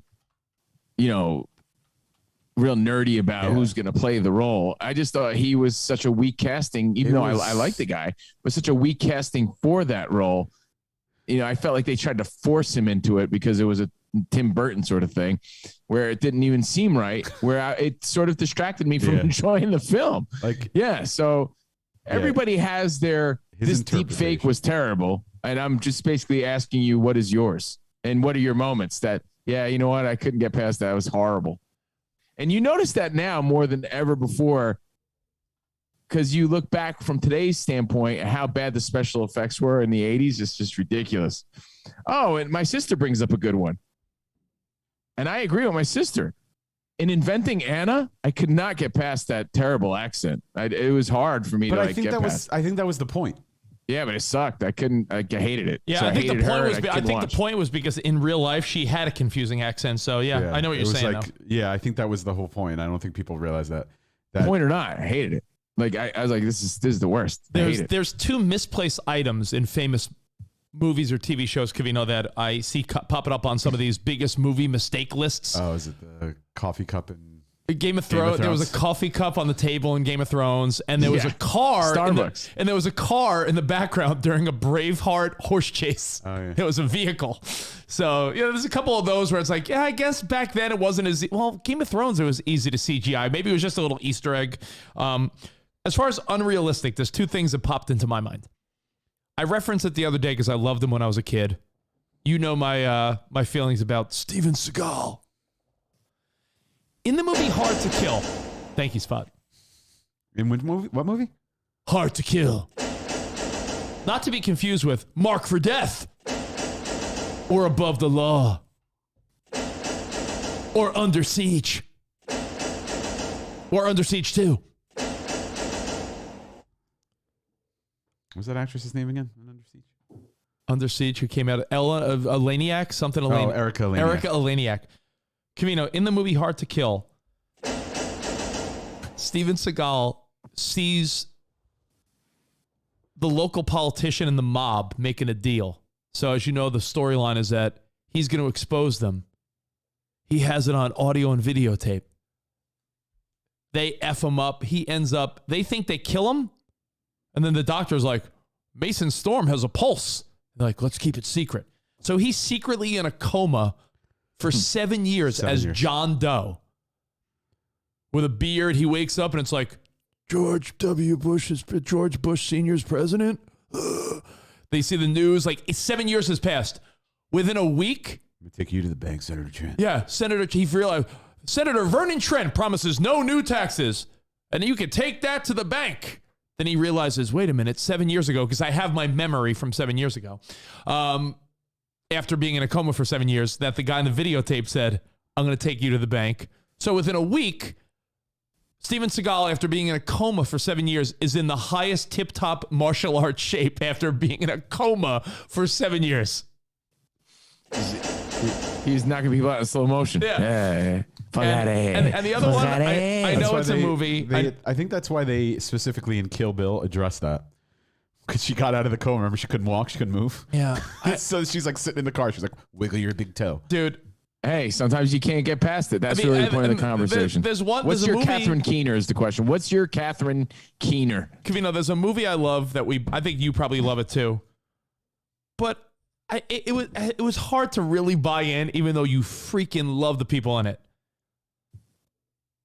Face Off with Nick Cage and Travolta. Like, do we have to pretend that they just fucking swap faces? Like there was a surgeon that good that's like, now I'm Travolta, now I'm Nick Cage. That's like it had the sci-fi element that this technology existed. That's okay. I know, I but like that. That's fine. That didn't bother me because you're like, okay, this is a world where this, clandestine surgery exists, where they can swap faces and change the structure. They explain it in the movie. They explain it. That's okay. Yo, Cove, Mark hit us up with a good one. In Independence Day, are we supposed to be cool that Will Smith could just randomly fly in an alien spaceship like, yo, I got this? Well, they had the instructions. It's like it had controls. Yeah. That I believe. Wait, the aliens crashed their spaceship. Will Smith, don't worry. I know how to fly alien spaceships. Don't worry. See, but again, here's the thing, though. Here's the thing, because again, we live in like cancel culture where everyone's opinion matters, and you want to write negative reviews and Yelp reviews and get everybody in trouble and fired. When you thought about Will Smith flying this thing, you probably said, you know what? I was all in until that happened. Now I'm mad about it, and that part sucked. But you moved on with your life. I think now what we're seeing is a bunch of people not moving on with their life. They go to Twitter, they go to blogs, they go to fucking whatever social media, whatever Reddit thing they're on, whatever forum, whatever group, and they start disparaging the shit out of this stuff. I think it depends on what's around it too. Like the movie Independence Day, I think is a bad example because they built up so much suspension of disbelief throughout the entire film. There's a freaking alien invasion going on. I agree. Those are two bad examples. So the fact that a fighter pilot, that was too much for whoever said that. And he even says in the movie, he's like, Jeff Goldblum says to him, "You really think you can fly that thing?" And then Will Smith says back to him, "You really think you can do all that shit you just said?" So it's like, everyone, it's the beauty of a movie. So there's situations where you can't blur the two. There's situations where a movie creates this whole thing, like in a face-off, where there's this technology that you can switch faces. That's one thing. But to have something so far-fetched in comparison to everything else in the movie, or defying the law of physics when you're in a physics-based world, makes no sense. You know when it's sad, though? It's sad when... That's why I brought up Fast and the Furious. When you were a kid and you thought that was like the coolest part of the movie, but then you see it as an adult from today, and you're like, yeah, that looks so bad. How did I ever think that was awesome? I think any action movie, Covino, sometimes you could go over a pothole or a curb and your car's fucked up. But the wear and tear they put in car chases, like you do have to dispel, you do have to like just put aside any common sense and be like, oh yeah, of course. The car flew through the air, landed, bounced a few times, kept going. Cars are very durable in action movies, if you've noticed. Well, that's the we'll take your feedback too, but that's the story. People are really furious. Well, about they should Catherine relax. Keener, the young Catherine Keener, and the terrible special effects, the terrible deep fake. And that's the other thing too. Like, people have different expectations now because they're able to do this stuff maybe even better than what they're seeing on a bigger platform. So they're furious about it. I found a list that might be fun to wrap with. Yeah, let's do it. I mean, are you Like, really, dude, there's a guy on TikTok who does a better deep fake Tom Cruise. Oh, I love deep fake Tom Cruise. Have you ever seen his deep fake Tom Cruise? It's at Some deepfake guy on TikTok. Tom Cruise, yeah. It's better than what we saw in this movie. But- so people like have no patience for it. Yeah, why are people so, like, why do people care? I don't know. Like, why are people so, I saw it, but like in comparison to the rest of the movie, it didn't ruin it for me. No, I didn't even notice it. That's how, it. whatever. This is a list of I love deep fake Tom. people on social media sharing unrealistic moments in movies and television that annoy them. By the way, here's deep fake Tom. Perfect. Spot has deepfake Tom Cruise. Fake Tom Cruise. He said, Mr. Movie Star, are you nervous? I said, no, Mr. Gorbachev, I'm not nervous. I don't. He goes, well, remember how much a polar bear weighs? I said, polar bear? He said, enough to break the ice. It's the last time I've ever seen. Right? Not bad. Not bad. That's a fake Tom Cruise on film. Yeah. On TikTok. On TikTok. Way better than fucking Catherine Keener in The Adam Project. They should have gotten deep fake Tom Cruise guy. So here are a list of things that annoy people that they've shared on social media. Number 1, when people order food in a restaurant and then leave before it arrives. Happens all the time. Like, people sit down, they order food, they're like, they have a conversation, they get up and leave. And like, we're supposed to forget, wait, they sat down to eat, but they just left. You know what else they do in movies? And I found out why. And there's probably a reason why for this. In movies, I never noticed this. I saw this on like TikTok or something. In movies, you never hear someone have a conversation on the phone and say goodbye. You see and hear the conversation, and that's it. You never hear them say, okay, well, bye, later. Okay, bye. I mean, Never. Because for years, you never said when you goodbye got on a phone 22 call. minutes of time to present like a show, Wasted element. Wasted. that's they cut every second count, so they cut that out. So because that always ends up on the cutting room floor, it always is edited out. They just don't even have it in the script anymore. Oh, yeah. Because they know it's never going to make the cut. Is that why you never said goodbye on a phone call for like our entire friendship? Yeah. Because of I movies? don't got time. You don't got time? Edit. Yo, Spot, did you post that clip on Instagram? Yeah. Oh, by the way, I wanted to see if you were Covino? You there? Okay, cut, edit. Edit. So Rich, never think about ask it. a follow-up. The only reason I bring that up is because maybe that has something to do with it. Yeah. Like, you No. want to see like the guy like, oh, this is tasty. Like, that's not part of the dialogue. Yeah. Juicy. Juice. Well, Covino, it's interesting you would say that because it's Juicy fruit. think about when we do even live radio or podcasting on Fox. When we take phone calls, you really do want to get past the, hey, hello, what's your name? Where you from? All right, cool. Hey, good to see you guys. Like, you want to cut out the, get to your point. Cut out the fat, get to the meat. And if you're doing a movie or a TV show where you have less time, someone taking a bite into their burger and be like, hey, can I get some ketchup? That's never going to make the script because they're going to cut that shit out anyway. Yeah, why is the waiter always available when they ask? Number 2. Because it has to be snappy. Takes me forever. Things that annoy people in movies and TV. Number 2. Can you hack this super secure server? 10 seconds of tapping on a keyboard. I'm in. Like, someone always get funny. Super secure server, no problem. I mean, you just don't have the tools to do it. I'm in. That is true. Number 3, women waking up in bed always with a full face of makeup. I'm talking eyeliner, lipstick. I seriously want to know how this happens. Let's see. Number 4, doctors doing everything in a medical setting. Scanning, setting up IVs, interpreting brain MRIs. Nurses? Radiographers? Who? Like, insinuating that the doctor does it all, and in a medical setting, there's specialists for every one of these things. But in a TV show, the doctor is like doing all this shit. That's why I love ER. They're very realistic.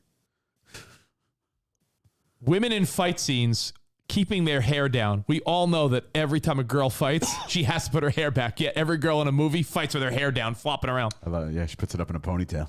Yeah. That's when you know she's ready to get Yeah. down. Go time. It's go time. Did you see that meme? Spot. What is it? What you mean? I'm going to show you right now. I'll send it to you. I'll send it to CNR. It's a good meme to go along with what you guys just said. All right, I'll read a couple more, Covino. Good guy jumps behind some furniture. Bad guy unloads 1,000 rounds into it. And none of the bullets hit the guy because he's hiding behind a couch. A couch. Sounds like a Jackie Chan movie. Leave me alone. Leave me alone. Don't shoot me. Leave me alone. Yo, I see this. This might be the number one answer on the board. Because this annoys me. Mom prepares a breakfast feast for everyone. Eggs, bacon, pancakes. Kids and dad walk by the kitchen, take one bite of something, put it down and go, I'm running late, and they all leave. Son of a bitch. That's so funny, that. dude. That's so funny. Mom's got stacks of pancakes, omelets, everything. Oh, thank you, honey. I'm running late. And everyone just leaves. Takes a Everyone sip leaves of, the sip of OJ. food all over there. And what a bunch of wasted food. And you know what, Rich? Again, the other point of this is we all notice these things. And sometimes they bother us. Sometimes we can't get past it. And it ruins the experience. But we move on with our lives. Now people just slam the shit out of it until it's ruined for everybody on social media. The internet really makes it hard for you to look past these things now. It brings too much light to the things that you sort of just looked past before. Women in sex scenes always wearing matching bras and panties. By the way, Carrie Kuhneman brings up a good point. I hacked that computer at the karaoke place. That is true. I was in and out in 3 seconds. A part-time waitress or an administrative assistant or people with more entry-level jobs, Covino, living in pretty sweet apartments and housing. And I know that was always the biggest criticism of the TV show Friends because based on their careers, they're living in a place that no way on earth any of them could afford. Like, and that's also in most sitcoms that are in big cities. They got these people like, yeah, like on How I Met Your Father, which, by the way, the finale was on last night. I'll tell you about it later. Hold on. But they do address that in Friends. Yeah, because it was rent control because they got their aunt's apartment and they were able to kind of keep it in the family. And if you know anything about New York rent control, if someone has an apartment from the 20s, the rent goes up like $1 every year.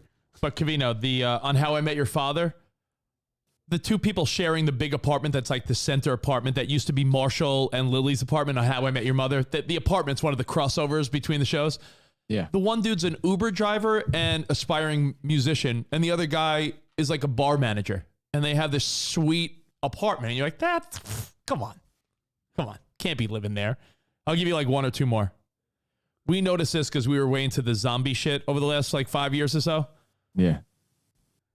Women's underarms and eyebrows and all women in a post-apocalyptic world seem to somehow have clean-shaven legs and makeup and blush and clean pits and everything. I see people in this town without clean-shaven pits. I know. Like, think of how we'd all look in a real apocalypse. Yeah, that started to become noticeable and aggravating on The Walking Dead. It's like, yeah, Maggie looks like she's ready for date night. It's like, yo, you're in an apocalypse. How much Bush must be in the apocalypse? Lots of Bush. Lots of Gavin Gavin Rossdale Rossdale. there performing every night. Mm-hmm. Any others you want to before we move on? No, but I want to get. There's a lot of rando news, and then I know we have a friend in need. So I want me to just bust through the rando news of the day real quick. Hold on. This is a good one. Fight scenes, Covino, with multiple attackers. They never attack the good guy all at once. They all take their turns, like, who's next? Kills this guy. Then the next guy's like, huh? I love that. One at a time. The bad guys like to attack one at a time. But we moved on with our lives. Now the internet's trying to, I guess they're trying to So if we really want to think deeper, not wider, we go one step deeper, right? Well, what does that mean? That means that eventually the internet is going to get its way. Like a movie's going to come out and every guy's going to take their turn, right? And the internet's going to be like, they're going to cancel this movie. They're like, yeah, the movie was great until they did that fucking kung fu scene and everyone took their turn. That shit was bullshit. I fucking hated it. And then everyone is like, yeah, it fucking sucked. Suck. To eventually the creators of the next film, they feel the temperature of the public and they're like, you know what? That guy's bum rushed and he's bum rushed next time. And there's no more suspension of belief.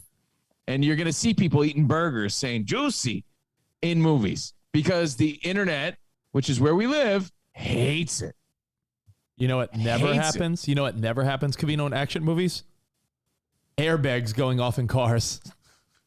Yeah, they don't exist. Car goes off a bridge and lands and somehow still drives. Airbag, not deployed. I love that scene in Once Upon a Time in Hollywood where it was Brad Pitt versus Bruce Lee. And Bruce Lee was like doing all this thing, like, you know, the fake kung fu. And then Brad Pitt just takes him and throws him against the car door because he's like, your fancy kung fu shit doesn't mean anything. What about this one for anyone, Covino, in the medical world? I love that scene, Spotty. I really do. I think the Bruce Lee guy should have kept his sunglasses on the whole time because he didn't look enough like Bruce Lee to me. Anyone in the medical world will tell you, you can't just yank out your IV when you're about to go fight someone. Like people in movies, I'm out of this hospital. And they just yank all their fucking things out. You can't do that. That's why I remember. I can't remember what movie or show it was. Someone ripped out their IV and then blood just started shooting out because that's what would happen. You're taking something out of a vein that's just going to start oozing. And we see that all the time. Let me give one more. Hold on. Someone gets hit in the head. They lose consciousness, and like a minute later, it's like nothing happened. Right. Two people brought up the same example in the chat.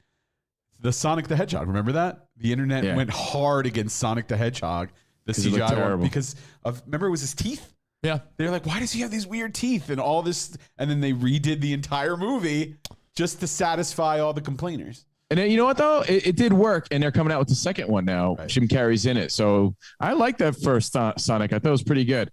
Now, this is, before we get into the rando news spot, I'm going to put you on a mission, but it really messed with me. I saw something on TikTok, and it was like, you're never going to watch movies or TV shows the same way again. I don't want to be ruined.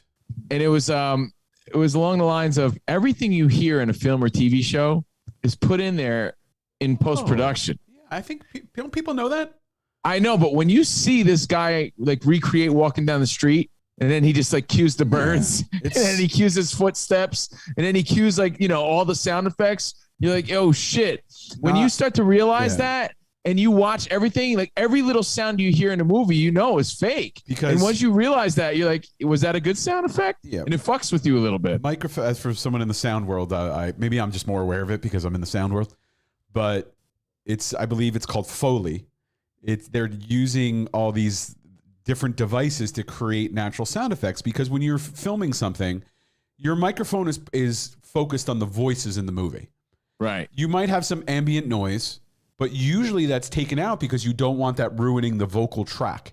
So everything else, like, tapping against a wall, a door closing, everything in a movie. Rich, look it up on TikTok. It's a guy walking around. Just look up sound effects in movies.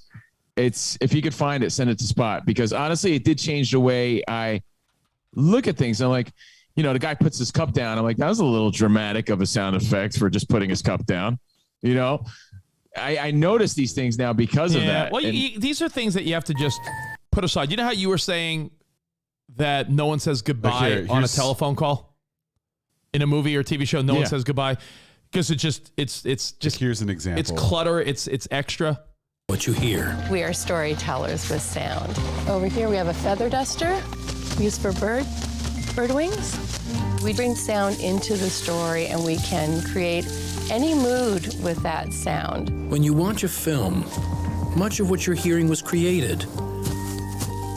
From but once you have that conscious thought, it fucks with you a little bit. Yeah, well, you know what? You see this, Covino, when you go to Universal Studios in Florida or California, there's that little tour you go on where they get volunteers like, all right, you get over here, little kid. You're going to be the rain. And the kid's like dropping pebbles on a bucket. And it's like, that's the rain sound effects. And someone else is like, all right, you do this.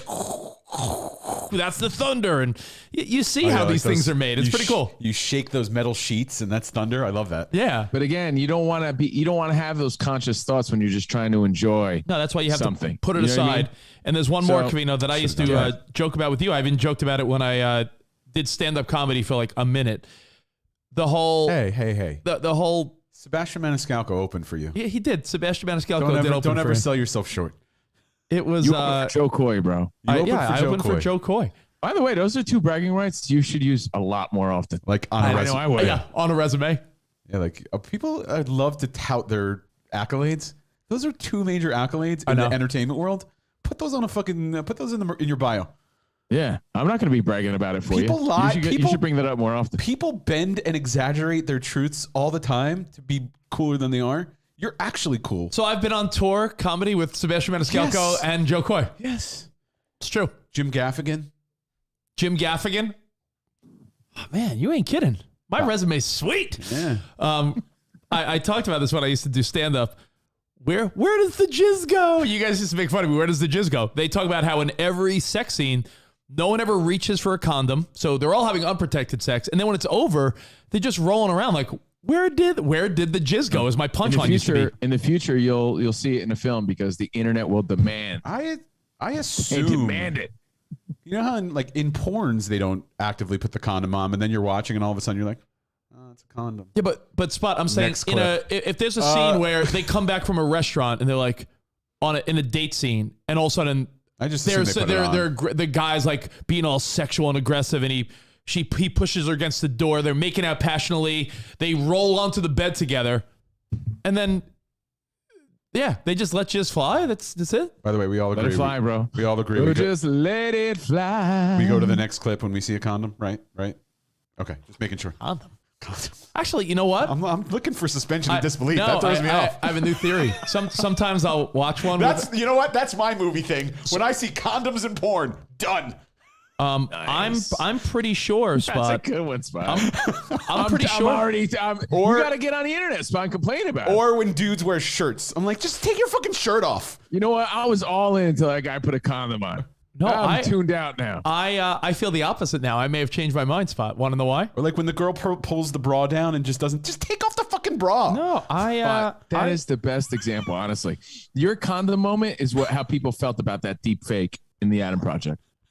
I somehow think maybe that makes it more realistic. Like, oh, this really is amateur. That's gross. Nah. Yeah. I'm offended when I see that. I am. I like it raw. Oh, baby, I like it raw. By the way, Stu Hotwagner brings up a good one. I provide the Foley sound effects for spray paint in a lot of films. You're fantastic. You also... I hear you're doing sound effects for the new Jetsons film. Yeah. Oh, yeah.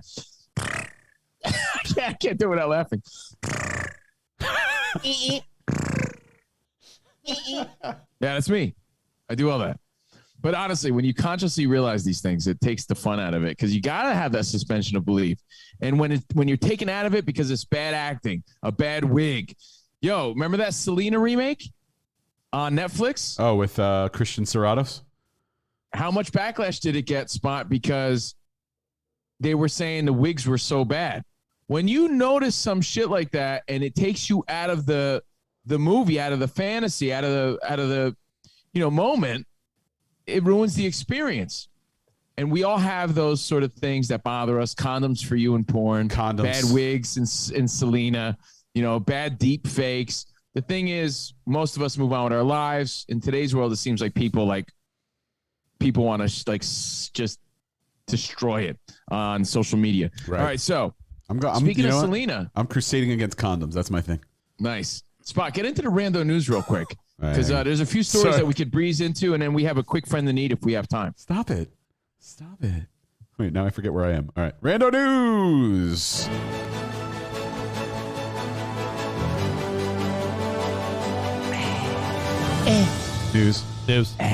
News.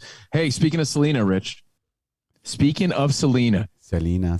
They did that Netflix series, Bad Wigs, but I enjoyed it. Oh, two things bothered me. It screams low budget, takes me out of the moment, where you just want to be involved in the script and the story, and you're noticing that's a terribly looking young Selena.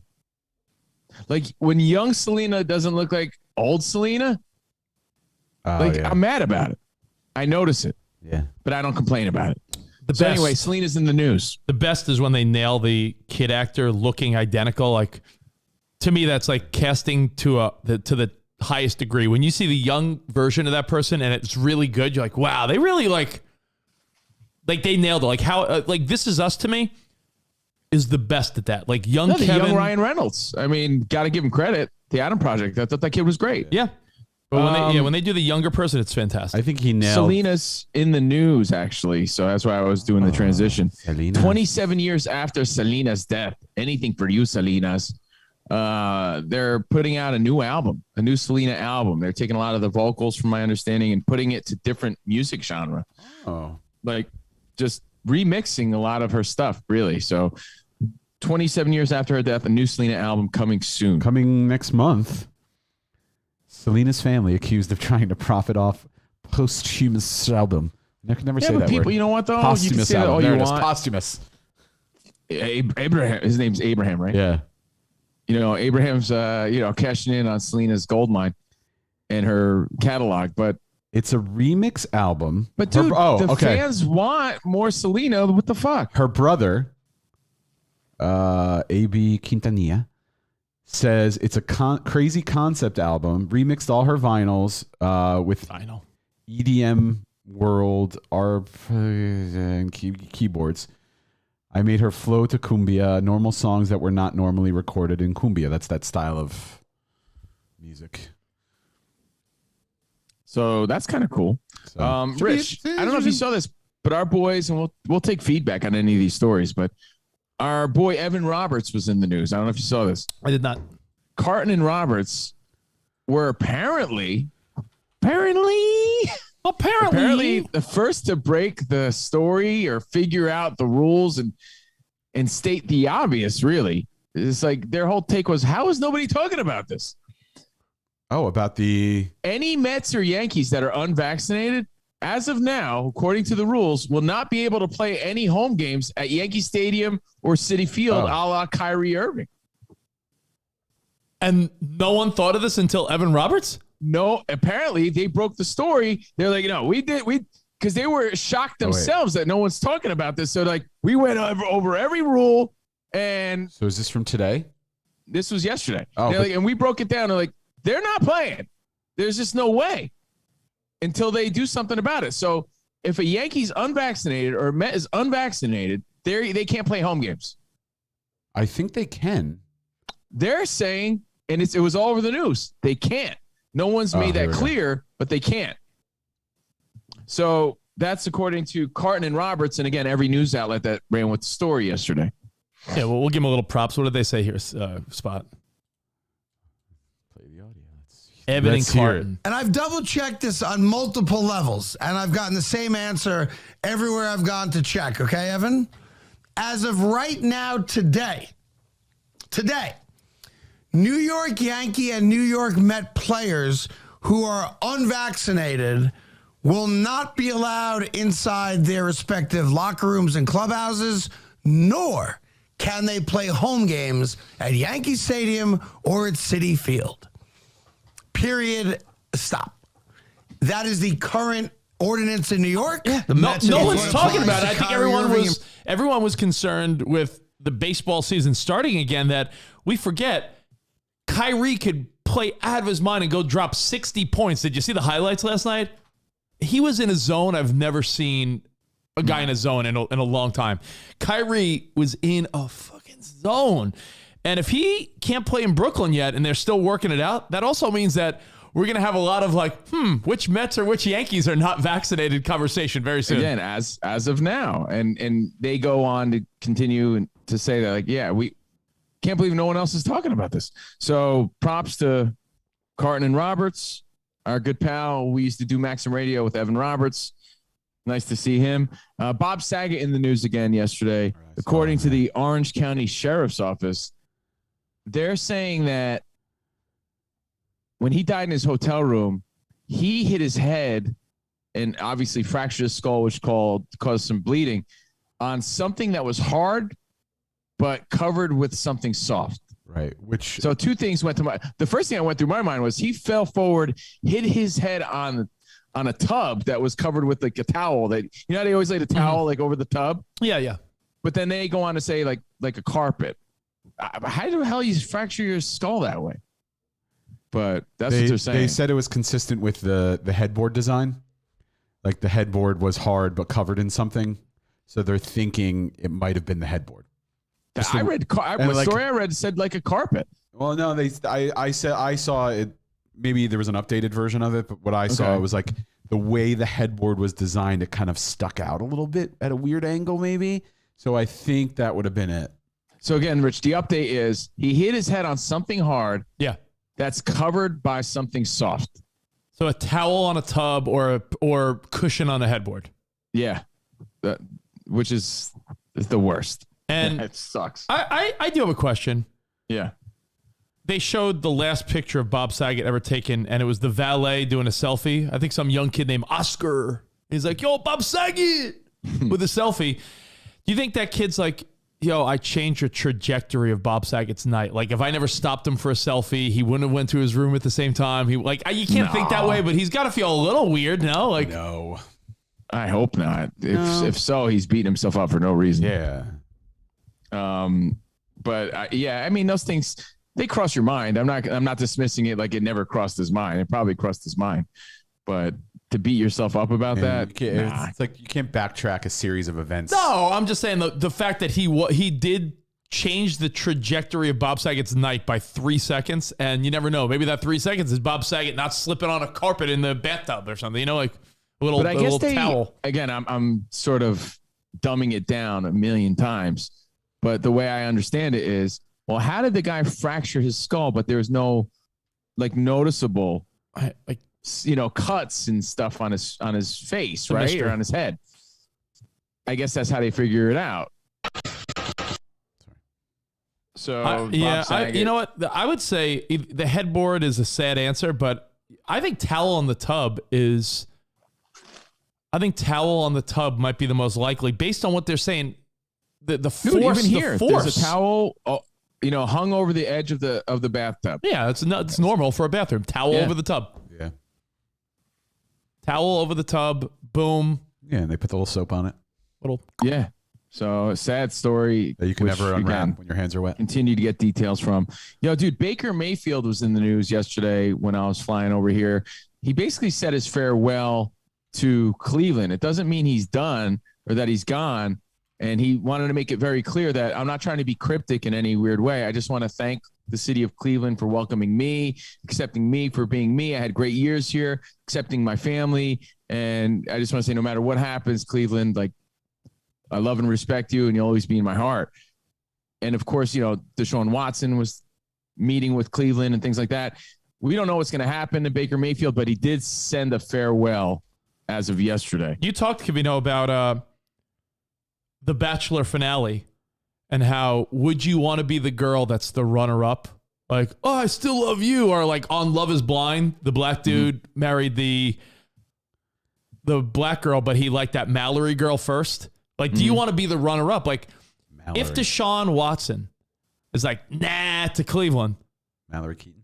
Does Baker Mayfield have a gripe like, fuck you guys? Like, or does he just have to accept like, yeah, I'm just happy I'm a starting quarterback? Well, I think he's probably trying to see what's up with Indianapolis. I know there's a few cities that he'd want to play in and give it one more go at. There's a handful of quarterbacks, Covino, that I'm so curious what the league, not you and I, not the fan, like how did the leagues assess Garoppolo versus Kaepernick versus Deshaun Watson versus Baker Mayfield? Like, there's a lot of guys that are in that same. They're not elite. They're not bad. They're right there, and it's like Deshaun Watson's probably better than all of them, but he also comes with some not great press right now. He didn't have a great year or so. Let's be honest. By the way, I never thought of it this way. Like, Deshaun Watson's a great player, but he has a lot of accusations that were I guess dropped, right, because they didn't have enough evidence. Yet we're still wondering if Colin Kaepernick is a possibility. It's the same as you might as well wear a mask to the hostess stand, but don't wear a mask at the 200-person seated restaurant. I get it. Yeah. I understand Deshaun Watson is a better player and better probably game shape. And charges were dropped, but there were 20-something women that came forward and said Deshaun Watson was, that's wild how we're going to just look right past that. And you're thinking there's a little smoke there still. Mm-hmm. But, we're still wondering if Kaepernick's going to play anywhere. That's kind of interesting. Again, if he's not in game shape and he's not good, I get that. But we'll see what happens. Yeah, Rich, I don't know. Wasn't it 22 women? Am I wrong about that? It was a lot. Yeah, I don't know if it was 22, but it was a lot. Look up the number, Spot, if you don't mind. How many women had accusations?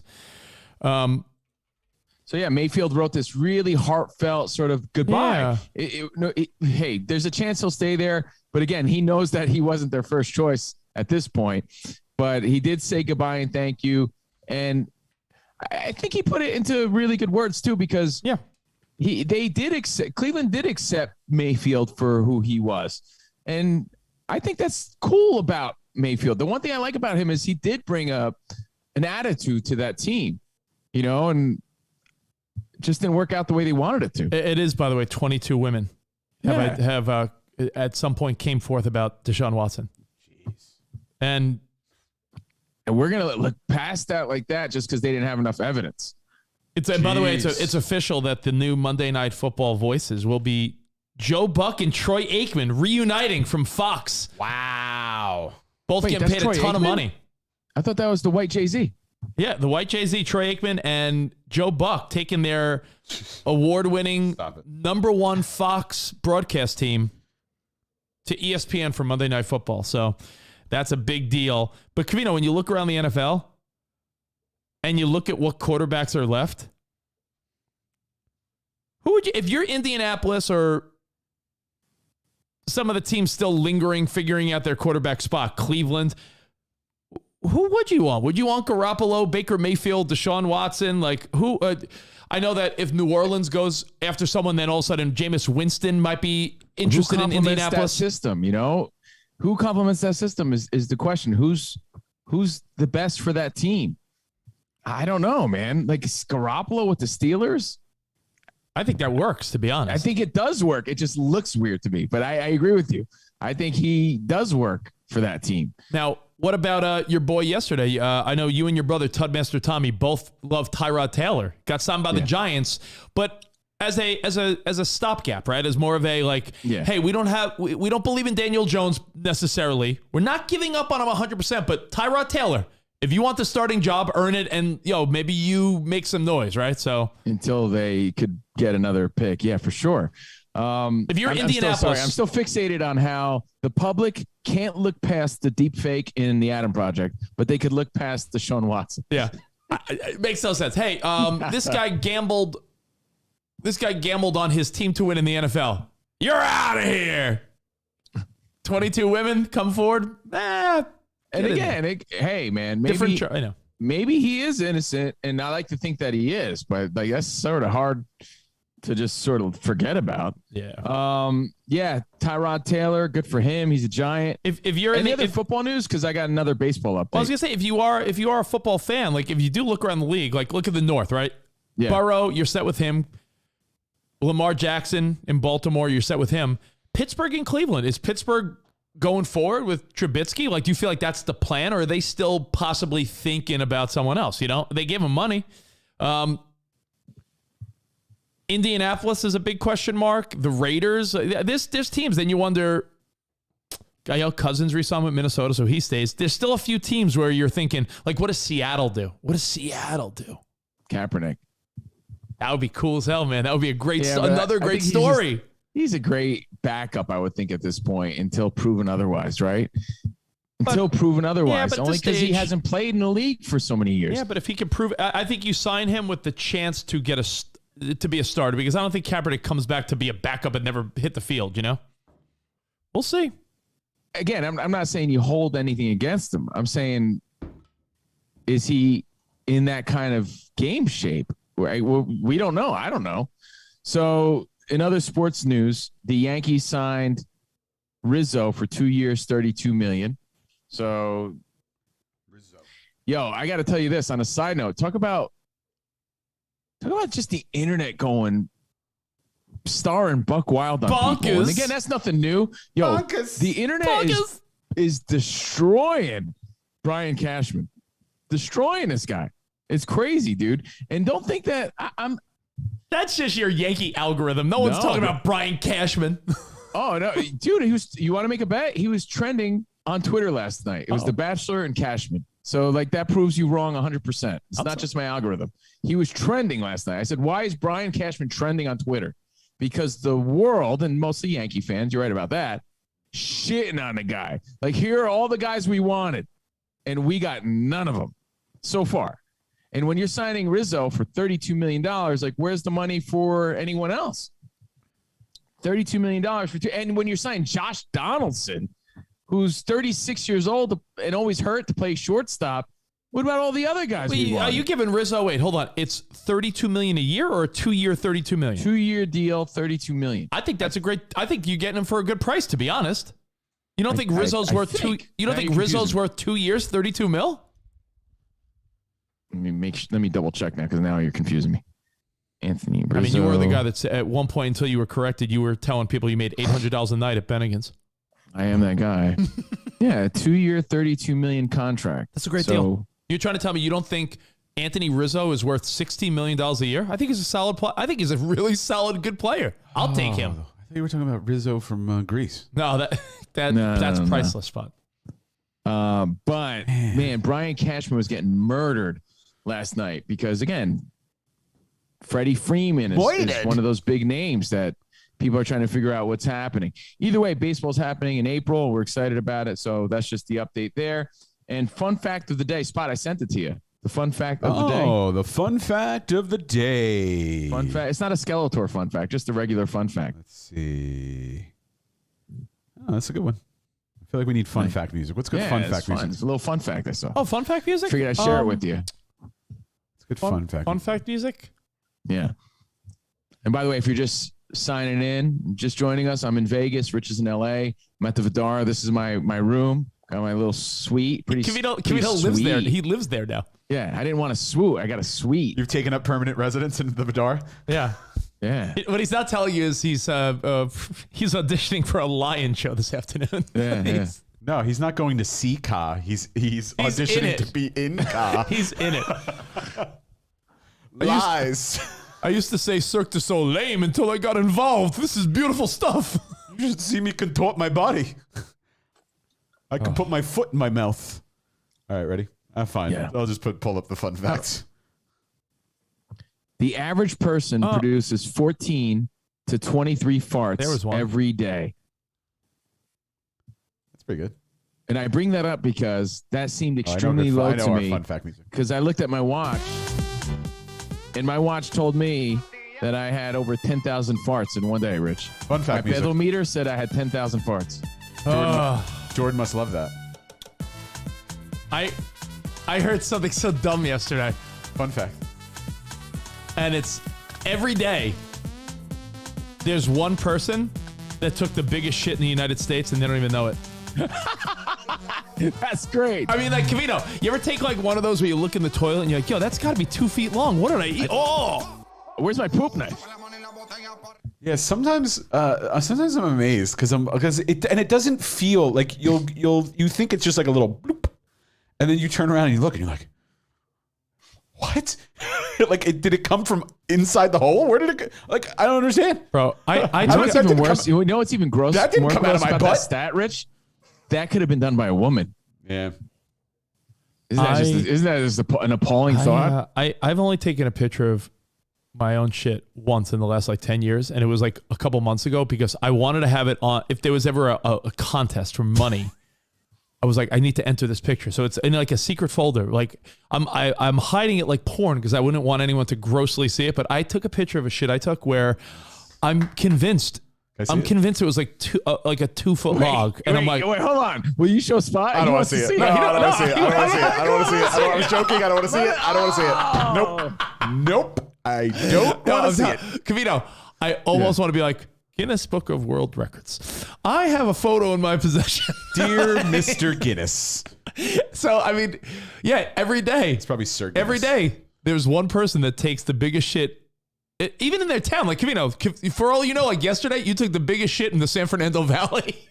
And nobody knows. No one knows. And nobody. I don't even know. Yeah, that's the sad part about the story. Oh, we should invent something called shit rankings. What do you think about that? 14 to 23 times a day, though. Don't you feel like on a good day, like you could do that in an hour? Depends on the day and depends on what I've been eating. I mean, then you gotta factor in all the women that are like, I don't fart. Certain days I am the gaseous wiener, and other days like today I haven't farted once. It's like Jordan 0, Covino 48. So 24 is a good average.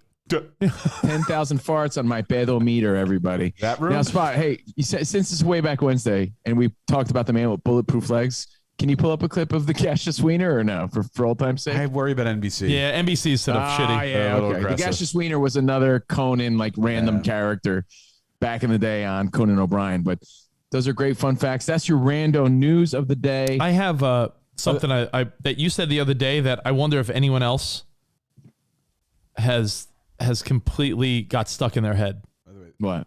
Oh, go ahead. And then I have a deep thought to share as well. All right, good. The other day, and it's not a thought you had, it's a fact that you threw out there based on Shark Tank. Noggin Still Boss? one of the best shows on TV, man. I really do love that show. Love it. I feel like every shark on that show is like a superhero. Like I really do.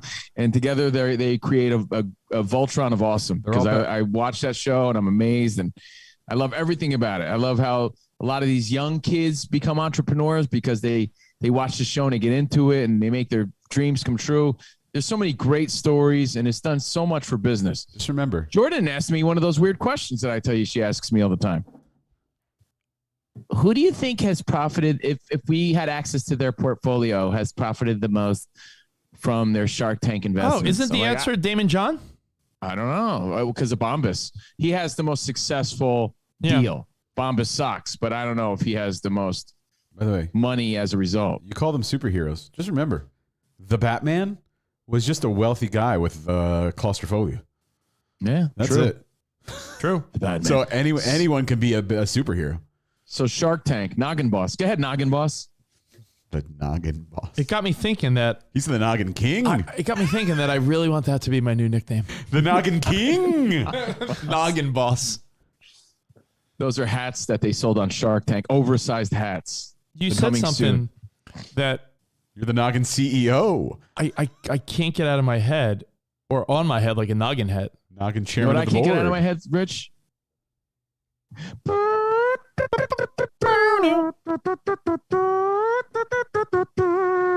Hit it. I can't get that out of my head, bro.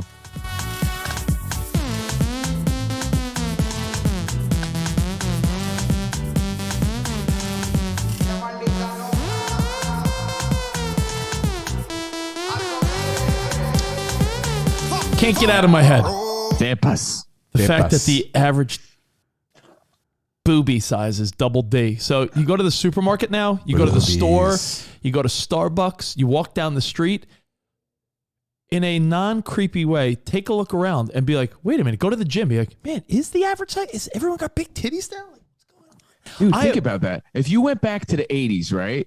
You mean to tell me They built a time machine out of a DeLorean. If you went back to the 80s and you told everyone in the 80s, your like your mullet uncle and everyone around there wearing their fucking burnout outfits and living their 80s life, bogus.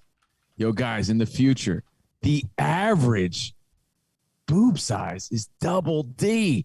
Everyone in the 80s would be like, no way, gnarly, awesome, bogus, right? It's just because we think of average as like C is average, C cup, average, nice size. No, I always thought B to C I thought B to C.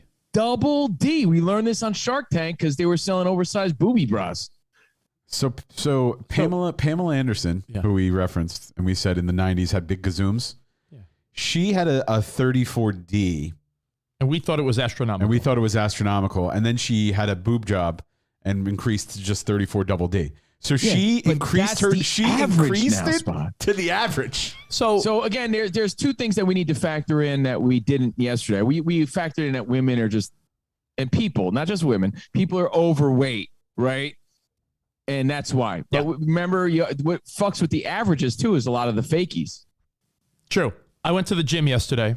Fakies. And when I'm there, floppers. When I was there doing my deep fakes. Deep fakies. What's a corny exercise I could have been doing? The gazelle. When I was doing the gazelle. The elliptical.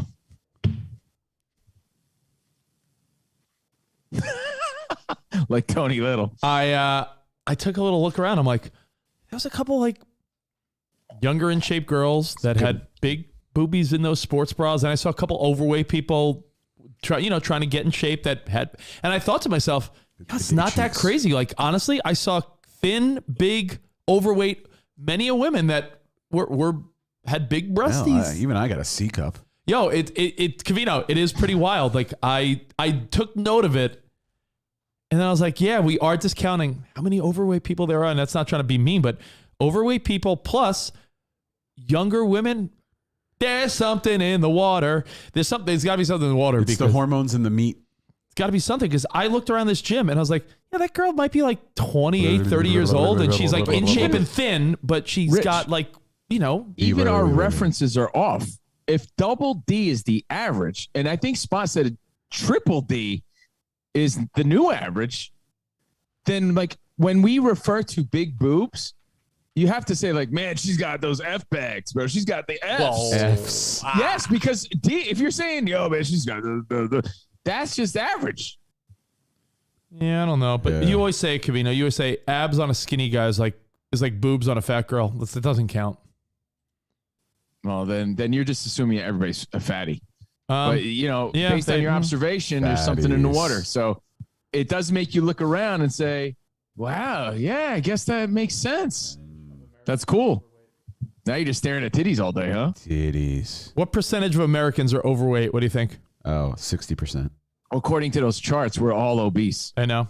Look, in the United States. I'm no longer obese. I'm so excited. Really?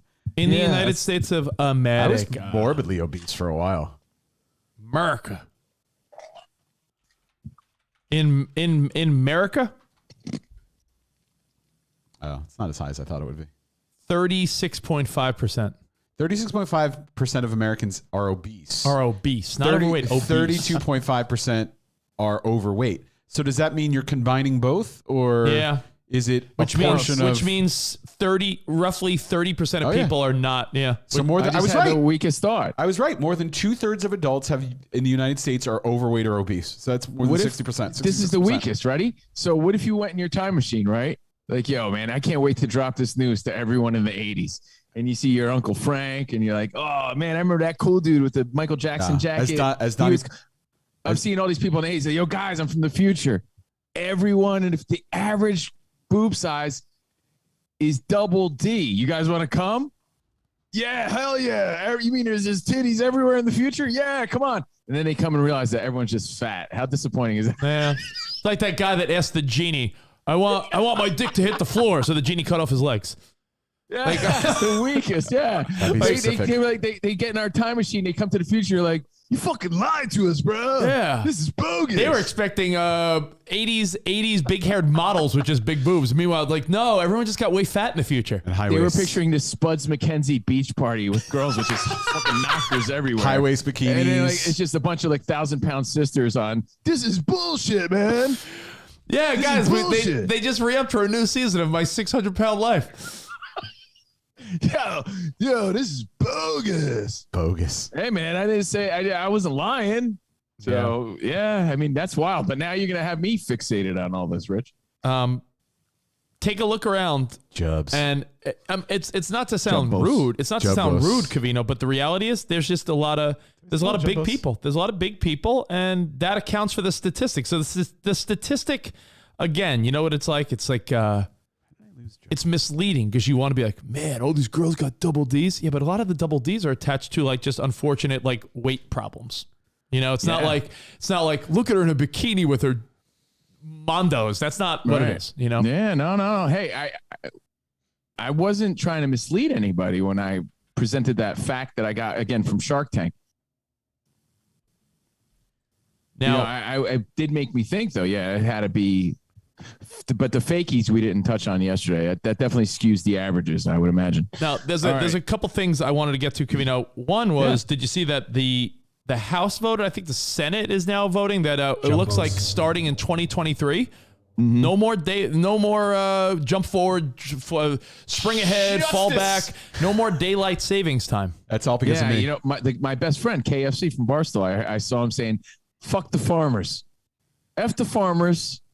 You know, who cares? Let's get back to, it ruins the whole day, especially if you have kids. Now, farmers, yes, but there's a misconception as to why they started doing it. Fuck those farmers. Spot, if you Google it and do a simple Google search, it's not only about the farmers. In the 60s, Covino, like 60 years ago, in the 60s, they made it more widespread and national daylight savings because To conserve energy. And they wanted more light hours in the summer, almost like hey, why would, like, if it's really light out early in the day, in the summer, wouldn't you want a long, bright day? Like, why would you want to bury the light hours in your sleep? So they're going to go by that schedule. So correct me if I'm wrong, Spot. The time of the year where it gets dark really early, that's going to be eliminated, right? Yes. Interesting. Yes, there's going to be more light in the evening. More so like Good. the half of the year, Covino, where it's like 5 p.m. and you're like, it's dark already. Like that's old news. I mean, it's significant, man. Like the other day, right? I drive my daughter home every day at around 6 p.m. Right?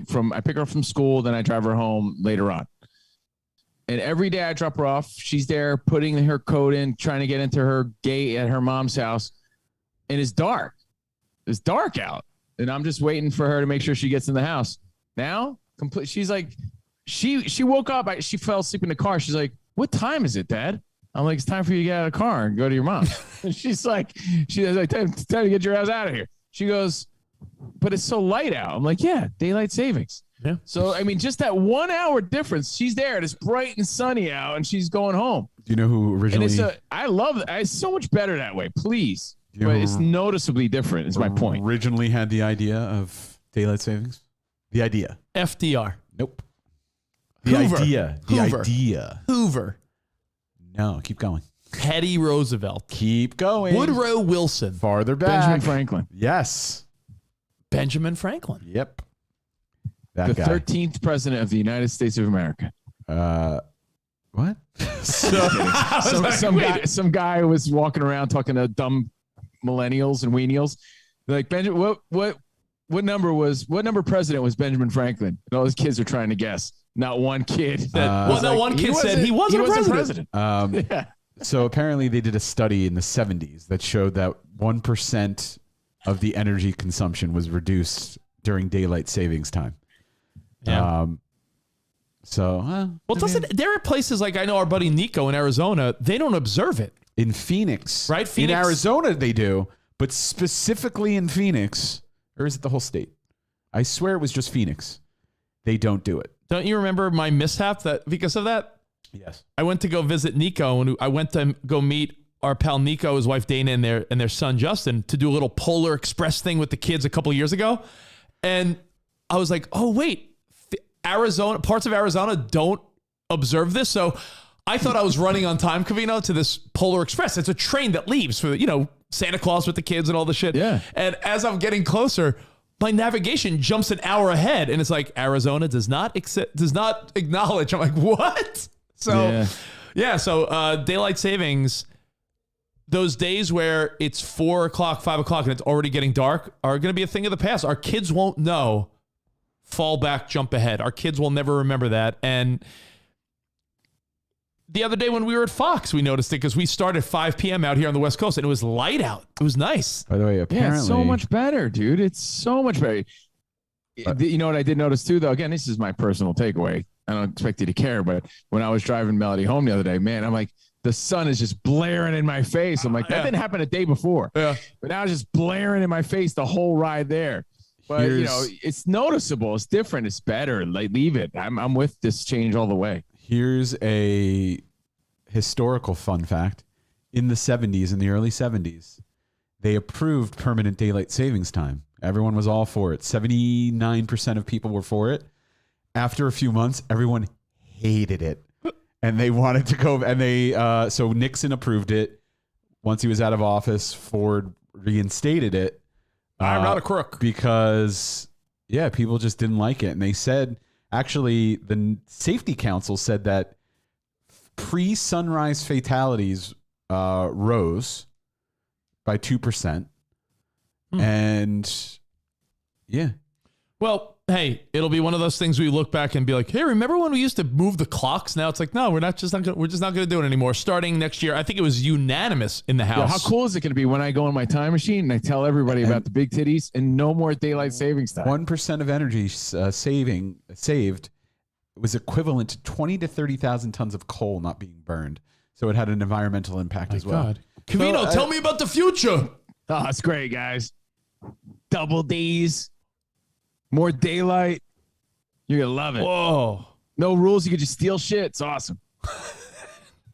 No way, bro. Yeah, man. Wait till you see.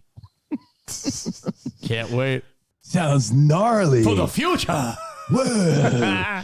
So, hey, Rich, we got a few minutes. Let's just bust out this last friend in need because it's a quickie. Okay, I think it's a quickie. All right, the friend in need, and then I got to give you the question though that the internet's been fighting about for the last week. We haven't talked about it. Give it to me. Give it to me first. I want to hear it. All right, it's the question that it's really been going around all of social media. This is what I was going to bring up.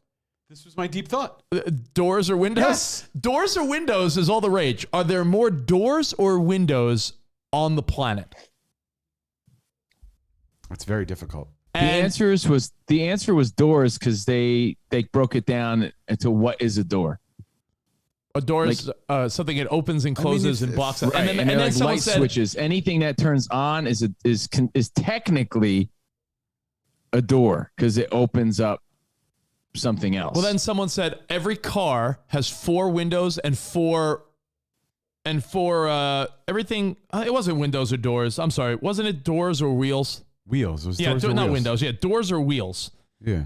I wrote windows for some reason. Doors or wheels. Now, Covino, every car offsets because it has 4 wheels and for the most part, well, like 6 windows. So because if you count the different, but they're saying every coffin, if you consider every coffin a door, that means everyone that's ever been buried here on planet Earth is a door. Now you're just, no, that's ridiculous. Well, like I said, they brought it one step further. It opens, into closes, locks. A technical, nerdy sort of thing where, I forget how they described it, but like the on off of like a switch. Like I said, they were considering that a door because, like, the amount. This would be like a Who Wants to Be a Millionaire question. But you think about it. How many doors do you have in this house, Rich? Count them. Honestly? 1, 2. 1, 2, 3, 4, 5, 6, 7, 8, 9, 10, 11, 12, 13, 14, Count your 15, 16, count 17. your balcony doors. Easily 25 doors in this house. The front doors. Easily, all that, yeah. The garage door. 1, 2, 3. Yeah. Oh, 25 doors. Yeah. So your pantry, like, Oh, would you consider a door cabinets too? Cabinet doors? Sure. There's 50 to 100 doors in this house. Exactly. And then think about the amount of cars on the road. So now you're multiplying by 4, but still, if you think about the amount of housing in this world, and then the amount of cars. There's 2-door cars, you know. So is the answer obviously doors? Could be no more doors than wheels. What I feel like there was one. Think about how many doors are in like Buckingham Palace. Oh, hold on, Covino. Don't you feel like there was or one that thing Dubai you saw in the Burj Khalifa? Don't you feel like what about Wiz Khalifa? Don't you feel like there was a one argument for wheels that got you thinking like, ooh, like there was? I feel like there was I didn't think about that. Like every whatever has wheels, and you're like, ooh. Was there something that like every watch like or clock? Is it like gears? Would they be considered wheels? Like there was an argument that there was a point for wheels, Covino, that got me thinking like, ooh, shit. Yeah, wheels on every gerbil wheels? Wheels on every office chair. Yeah, so I'm going to need... Wheels, yeah. Those you know are what? considered wheels. I need you to define a wheel. A wheel... Circular that moves. But a wheel, it needs... like a gear is not a wheel to me. You need... A wheel is a wheel. That's what I'm saying. Like the argument took the door and the wheel in all these different places. And it's like, well, if we're just talking wheels and doors, like let's not get nerdy about it. 18-wheelers. What about every Covino? When you were a kid and you see your little nephew, baby James, how many Matchbox cars does he have? Shit, I still got all mine. Think of every toy car that kids have around the country. Ben has fucking 50 cars, and he's one kid, so that's 200 wheels right there. But now you're thinking about, okay, what about every playhouse or every little dollhouse or Tyco thing, or whatever. That's Cherry. Or the little cars that, you know, the cars have doors. The little cars have doors. Think of how many people have a bike cover on their amazing bike on their balcony. That's 2 wheels. Oh, snap. See? Yeah. Bicycles. Think about how many people have like 4 storage areas that are flooded on their balcony. Those have doors. That is true. Oh, man, he has wheels and balconies and doors. Jeez. Yeah, for every standard car, there's 4 wheels. Oh, what about a steering wheel? Does that count, though? Oh, yeah. I was going to say there's 4 wheels to every 6 windows, for the most part. 2 rear windows, 2 front windows. No, but we're not doing windows. We're doing doors. I'm sorry. I'm sorry. Doors. My bad. What about a wheelbarrow? That only has 1 wheel. So 4 doors for every 5 wheels. So the wheels make up in the cars. Lawnmowers. Yeah, but think about these big houses and buildings and everything. Chairs. I'm looking around. Like that $300 million house in LA. You know how many doors that place had? Oh, all your cabinet doors. Rich, you forgot all your cabinet doors. No, 32. 32 oh, cabinets. You did say that? Wow. 32 cabinets plus 20. There's got to be 60 doors in this place, in my house. 60 doors. Easy. And wheels? What about your shower doors? Oh, shower doors. Couple more. Add a few more. Think about how many doors are in that room you're in right now? Spot, what about your Dumbledore? Does that count? Dumbledore. Does it count? It does. Man. I don't know, man. It's a debate we'll never know the answer to, I guess. But I did see that, Rich. The three of us have, nerdy. You got real nerdy. Until we get better with our diet routine, the 3 of us have we have 3 spare tires, right? Those are wheels, right? Yes. Man. I got rolls. That was a really bad joke. Something to think about. Right? I'll credit who gave that bad joke. Daniel Javier Fitz. That doesn't mean you need to repeat it. Well, what's up, DJF? Something to think about when you're high. How many wheels and how many doors are in your place? I'm gonna look up. Let me see if there's a stat on how many doors. The nerds took it to doors because they started considering all these other things doors, and I forget what it was. Man. Office buildings. 1 door for an office with 4 chairs, 4 wheels on each chair. So wheels are going to outdo the office place. Khalifa. And I know you keep saying, what does Wiz Khalifa have to do with this? The Burj Khalifa, which is the tallest building in Dubai. You know that building. Yeah. Has 17,000 doors. And guess what? Each door in there probably has a chair with wheels on it. Damn it. That's a good point, yeah. Each office? If Not necessarily, no. Yeah. Elevator doors, the hatch inside the elevator, that's a door. Yeah, they probably counted all Access those. doors. I'm just telling you. Is there an argument for both, or have we come up with an answer? Has the internet sleuths? I told you the nerds already said it's doors because they're considering something like a switch, because a switch allows you. I forget the explanation behind it, but they technically a door Portals. is something that where you go from one place to the next, Think about right? the An opening multiverse. to one place to the next place. So this is technically a door, and therefore there's way more of this than anything else, and therefore the answer is doors. I just forget how they described it. Get this. It was a New Zealander social media poll that started this. A guy in New Zealand, Ryan Nixon, sparked a global debate within the last 48 hours. Damn. 37-year-old Auckland man was at home watching sports 2 nights ago. That's not even true, because Jordan asked me if I knew the answer to this a few days ago, and I'm like, I don't know. Yeah, no, the it was answer to two. that. It was 2 days ago. This went viral 2 days ago. You should No. start. She asked me this like before that came out. You should start. Are there more windows or doors? You should start that. Hold on. So this guy said he was watching sports when a friend posed a question in a group chat, and he shared it with a bunch of his mates. Unable to reach a consensus, he decided to create a Twitter poll. He only has 1,500 followers, but somehow it went viral. That's He more said- amazing than the question, I think. He said he was stoked to get 100 responses on the Twitter poll. Meanwhile, it went global. Now I'm reading other articles saying that if you search, are there more wheels or doors? It says, as of 2 days ago, a poll that has amassed close to 500,000 views and votes. 53. This is how close it is. 53% of people think the answer is wheels. Yeah, but that's just thought. That doesn't mean that's the actual No, reality. but what I'm saying is that's my point, Spot. It's not an obvious answer. Hundreds of thousands of people have voted, and it's like 53 to 47. Oh, okay, yeah. Bleacher Bum is trying to make sense out of what I was saying the answer was. Bleacher Bum 16 says, my guess is that a light switch open and closes an electrical circuit. So anything that opens and closes is considered a door, and there's more electrical circuits, than anything else. So therefore they were like, it's doors, and the answer is doors. And again, everyone has their adamant hot take on the answer here. But I don't think opening. I think my answer for what a door is. I think a cabinet on a vanity in a bathroom, a kitchen cabinet, a door. Now the answer, Covino, like I said, is a coffin a door? Because someone said if coffin is a door, like a wooden thing that opens, closes, and I think locks, so, yeah. that means that billions of humans that have died and been buried are considered doors on planet Earth. How many of those still exist? Right? Think about it. I mean, coffins. If a coffin's a door, then doors win. Is every gear a wheel? What about like on a ship? There's lots of doors on a ship. And are doors if a door is not intact anymore, is it still a door? Damn. All right. Well, put that in your pipe and smoke it later. how many doorknobs do you think are out there?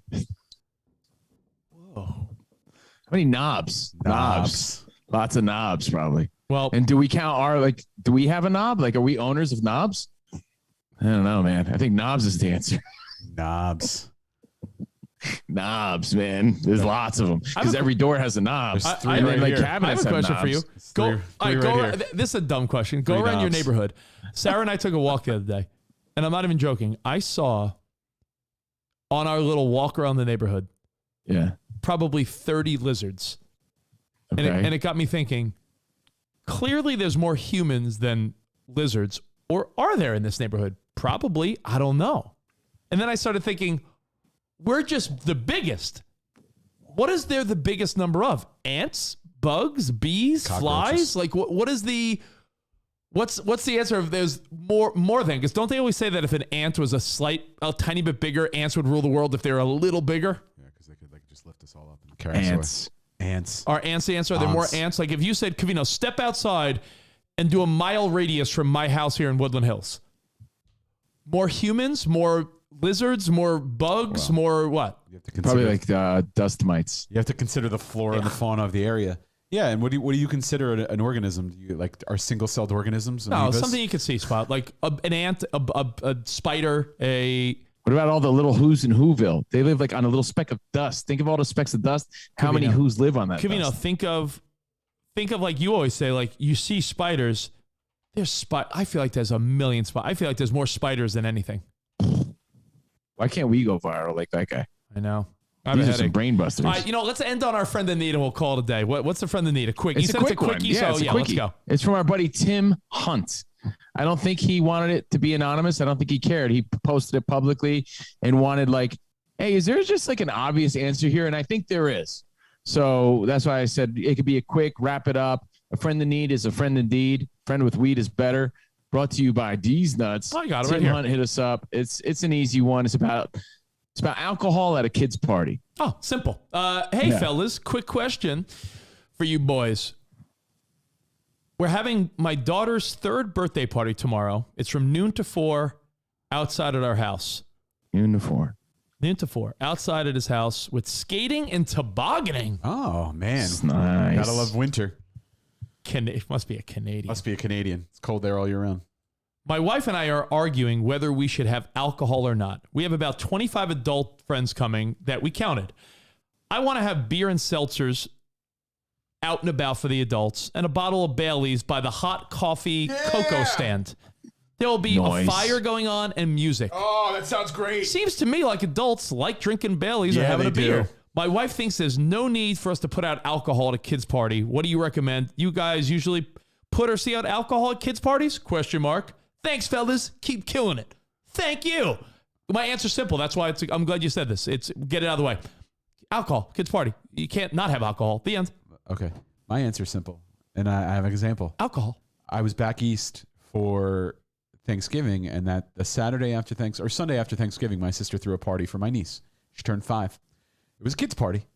It was at the local rescue squad in Scotch Plains. All the parents came, brought their kids, had a little pizza party. They did a little dancing. My brother DJ'd. And, we provided everything. But I said to Kristen, I'm like, let's go get some seltzers. Let's step this party up a little bit, because you could see all the kids were there around the table dancing, having fun. But the parents are just sitting in the back. They're like this. They're like, There's no way on And earth. where was that again, Spot? Where was this party? It was at the rescue squad. No way. Okay, I think especially if he's having it at his house. It was then the hall. That, the that hall. solidifies his decision too. It's like my house. Bro, Like, so yeah, all the have a parents, drink. all the parents are sitting there all bored, waiting for their kids to finish having fun. Bro. So I said, let's liven this up. We bought 4 packs of High Noons, and let me tell you, those bitches disappeared. Because all the parents, Spot. I did get a few scoffs, and I could tell. From who? There were a couple parents that were like, Lame. oh, kids. You know who party. that person is? That's the same person that went up to Covino in Vegas at our event. That goes, can you turn the music down? Right. It's a little loud. You could tell there was 1 or 2 parents that were I like, went. we have to drive our kids home. What is this? But all the I other gave him parents Rich. were like, You know what I did though, Spot? Sorry, I gave him the frowning Indian guy. right. All the other parents were like, absolutely, let's unwind. This, because you could tell they're all stressed. They're Well, then sitting what's there, the they're waiting flip for their side? kid. Like, what's the wife's problem here? It's There's- just like I I don't want to. I've never seen a party without alcohol. That's absurd. That's preposterous. In fact, I had I'll give you reference. Last time we had a big party for the kids. We celebrated Ben's birthday because it was right by Super Bowl Sunday. That's not a good example. But when Emmy celebrated her 4th birthday, we were wrapping up our stay in Texas, and our house was about to be ready. So we had Emmy's 4th birthday party in Texas. We rented the bouncy house. We had music. We had barbecue going. People were bringing food. We had a whole alcohol table and seltzers and beers, and I think everyone you should sat get a bouncy house for the adults Covino. Everyone with those double D's. That could be a good time. The kids and everyone were laughing and bouncing around and playing and having fun, and the parents were sitting around talking, having a cocktail. That's normal behavior. Okay, so let me step up the questioning then. Yo, if Just I for didn't have fun. alcohol, I'm being serious. If we didn't have alcohol, I would have felt so inadequate. Like, sorry, all these 20-something adults that are here with their kids or just hanging. No one needs to get plastered. Right. I'm just saying, like, how do you have food? How do you have food, a barbecue? How are you grilling? How do you got the bouncy house and pin the tail on the donkey and all this shit? How do you have all this stuff going on and not offer another grown-up like, hey, thanks for coming with your kids. Here's a cocktail. It's fucking manners. I think having something like beers, where you just crack open a bottle, it's not high alcohol, or seltzers, yes, are fine. To have like hard liquor and then like people doing shots and all this craziness. Hard at the kids' liquor party. is a up to you type of thing, right? I Right. think Bring a seltzers, ciders. About edibles. Hey, if that's what you want, I think seltzers, beer, and beer. There's a line with kids around. You don't leave that shit out. No, you don't. Where would you leave it? You don't leave seltzers sour out? gummies. No one ever leaves that out. Anyway, doofus. Who's ever left that out, moron? I just You serve them on a serving tray. Silliest thing I've ever You offended his. Kidding me? This guy has gummies on a little dish You in his living room. Stop it. Ben thinks they're sour watermelons. No, they're not. You offended his gummy, so he left. Yeah, but in LA, people are gummy crazy. So like, where's the line then? Well, I and don't think where's you the have problem? gummies. What do you think the wife's take was? Like, why she didn't want any alcohol at the kids' party spot? I don't know. Like, is she concerned? Because I'll tell you this: as a kid, at parties, any family party, I was getting into the wine coolers. It was back when. So Bartles maybe and James that's was it. huge. Like, hey, we don't want these little kids sneaking one of these things. it was like like I don't fruit know. juice. Maybe there's a valid reason to question it. But my initial take was like, yeah, because for the adults, you could have a drink or two. Who cares? Let me tell you, as a non-parent, when I was at this party for my niece, I looked around and I saw all the misery in the parents' face, and I'm like, they need a little happiness in their lives. They're here on a Sunday. They're like, whatever. It was just after Thanksgiving. Stop it. And I'm talking, and you could tell that they just needed to let loose and unwind a little bit, not get drunk. Yeah, but you're assuming too that But just people relax. could police themselves again. Yeah. Stop it. I'll tell you what, Go growing away. up, and I would have these wild family birthday parties all the time. There would always be a drunk uncle that couldn't control himself, and he's peeing on the floor. He missed the toilet completely. So maybe there's something to be said about questioning it, but I think for the most part, it's okay. I can't imagine having any type of get together with friends and family where you aren't offering the adults. Spot made a good caveat. You don't need to break out the liquor cabinet. You don't need a fucking handle of Tito's on the party table. Even a little wine's okay. A little wine, like who can't handle? Some people can't. Who can't handle? Then get new friends. Honestly, that's your answer. Or new family. Hey, like drunk Uncle Bart's not invited. Yeah. So, I agree with you guys. I'm just trying to give you like other reasonings to even see why this is a debate. But Tim got some flack for it. But Tim's right. Honestly, if you're having 20-something parents over, the dads and the moms, people are going to want a glass of wine or a seltzer or a beer, and there's no harm in that. No one's saying, hey, it's a kid's party, break out the cocaine. But people are saying it's a kid's party when you're having burgers and pizza and stuff. Offer another grown-up. Would you like a glass of wine? Sure. Would you like a beer? I have seltzers and beer in the cooler. Help yourself. Like, that's just polite. What do you want a water? Come on. Jake Levesque says, I think the reasoning is you invite people over for the kids. Then you offer alcohol. So now they're going to be driving home with the kids after having alcohol that you just served, So, well, again, it's a kid's party. I didn't say get plastered. You got Captain Crossbones there. You got all these balloons and jumpy things going on. I get it, man. I get it completely. I think but if you're at a party and you're having, let's say it's usually a pizza party with kids. You have a bunch of pizzas, whatever, and you have one, maybe two seltzers to take the edge off. I think you're okay. All right, we can. I Pace think yourself. we'll all agree Be an on adult. that. Be an adult. We could agree. Just like you when you have a party, you put out stuff for everybody. You put out stuff for the adults. You put out stuff for the kids. Kids get juice boxes. Adults get Greg Kelly says, so alcohol is okay because it's legal. Why not a line of Coke? Is that a? I'm not following. I'm not following either, but then why not some edibles? They're legal. I'm sure those parents are tired. They could use a line. I'm just. Maybe not a line. Maybe a bump. I can't. I really can't. Then again, what do I'm not going to argue about this. I don't care enough. But to be honest, it's like responsibility is up to the consumer. Like, yeah, and we all agree. You're adults. Yeah, and you're leaving it out there. Like, you're not forcing anyone to have one. Hey, we got some if anybody wants one. Cove, Emmy has her 5th birthday party in a few months, and you guys come over, and we invite a couple of Emmy's little school pals. Your sister and Chris are over here. We have a bunch of grown-ups and kids for a 5th birthday party. Imagine I was like, yeah, guys, no alcohol. Wouldn't that be weird? I think so. So, Tim, I don't think you were in the wrong. I think maybe your wife was being just a little extra cautious, and there's nothing wrong with that. But I hope she didn't make you feel bad about being right. I think there's no issue here whatsoever. So, thanks, Tim. Hope you had a happy birthday party for your kid. thank you guys for hanging out with us. And I would say tomorrow I'll let you know about how Kyle was and how my night in Vegas was, and we'll have some fun tomorrow here on the Covino and Rich Show. And if your wife is really adamant about no alcohol, at least have the Baileys by the hot cocoa. Because Bailey's has such a low alcohol content. Pick and choose your arguments too. It's gonna be a little. It's gonna be a nice little a little bit in a cup of hot cocoa is not gonna destroy you. It's like a nice little touch. I will say this is proof, cream. Though, you know? This is proof in the pudding, Covino, that people will. There's two sides to everything. Because I'm looking at the feedback, and people are hitting us up saying you're at a kid's party, you can't not drink for 4 hours, and then other people are saying. Lamest argument ever. Don't drink if you don't want to drink, and be responsible. What are you policing others? Like, who would not have alcohol at a party?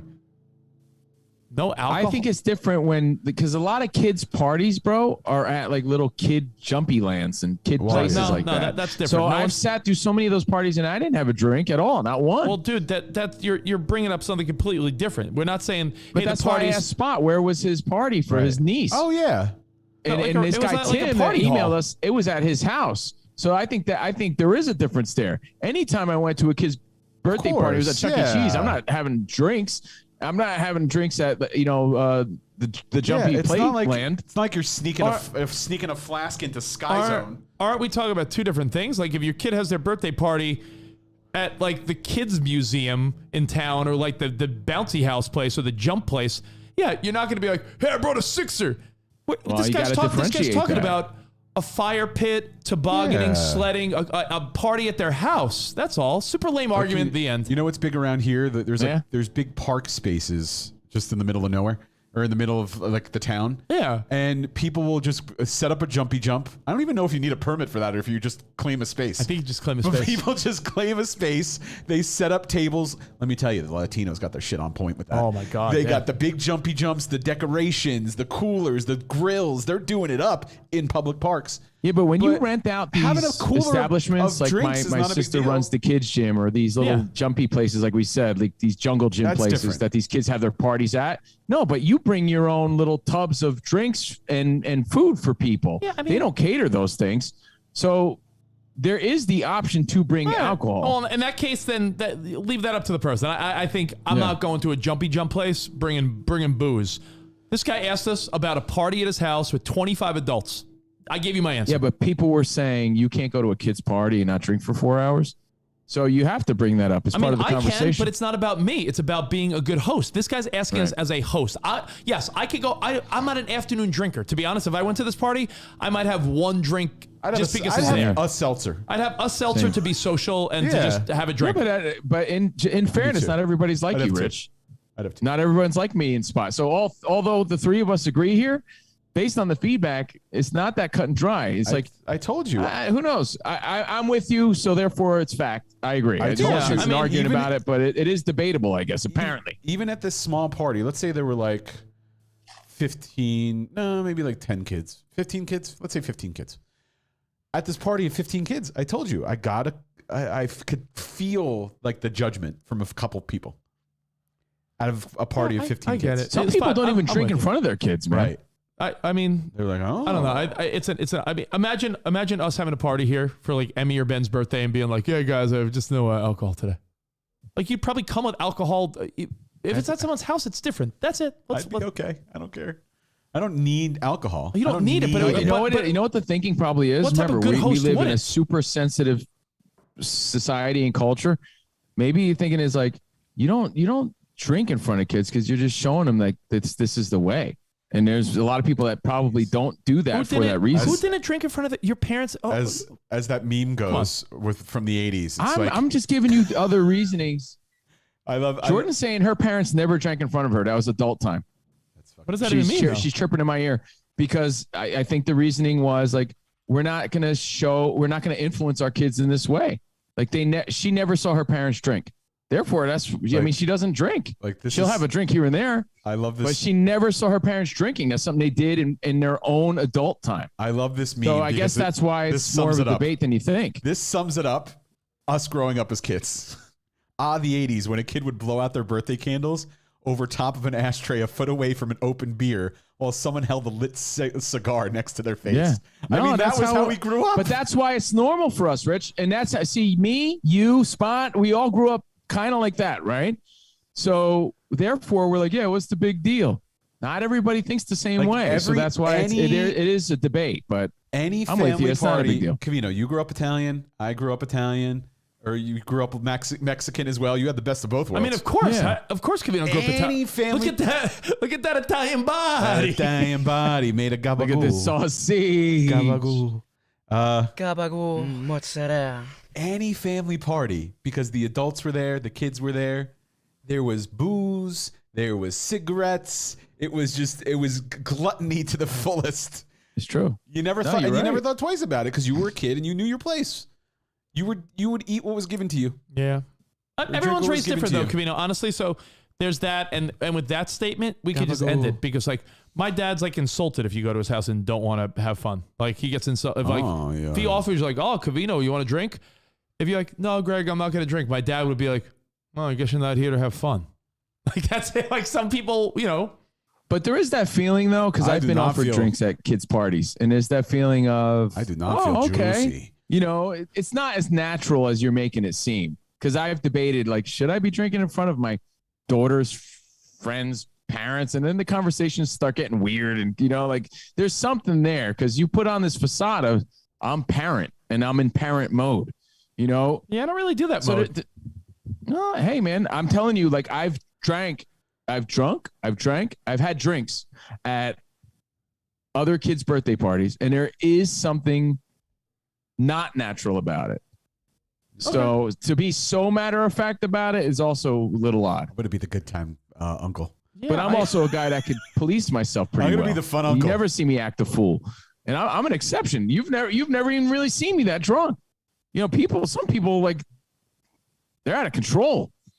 Yeah, I mean, So, listen, maybe you're just trying to avoid all that shit, so therefore you don't. I'm just trying to give this conversation a little more substance, but we all agree. We all agree it's not that big of a deal. I think it's also a matter of what's normal to you, what's normalizing, right? Like, not even just drinking, cursing too, right? Like, some people never cuss in front of their kids. Like, I see Nicole and Matt, our friend Nicole from Hits One. Nicole and Matt, like, they're like they have like the trucker mouths in front of their kids, and their kids are like. I saw her daughter saying, "What's up, my bitches?" Like, yo, I don't curse in front of. I try not to curse in front of my daughter, because then when you do those things, you're just showing them that it's okay. Yeah, I don't. And I'm not judging anybody. Everyone does their own thing. I don't do that. I try not to. I'm sure we all curse, but you try not to. I don't make it a big. I try not to, but if people curse in front of my kids, I really don't care at all because it's like. But by making things taboo, I believe that makes it worse. To be honest, like, if you know, to each his own. With the provolone. I mean, everything in moderation. I think we all agree, but pepper jack and trying to explore the other angles here. All right, so Tim, I don't think he did anything wrong, especially because it was at his own place. Right. Thank you guys for hanging out with us. I'll give you the scoop on Vegas tomorrow. We'll be live again, same bat time, same bat channel. We'll see you then. Arrivederci, baby. See you in the promised land. Bye-bye. Bye.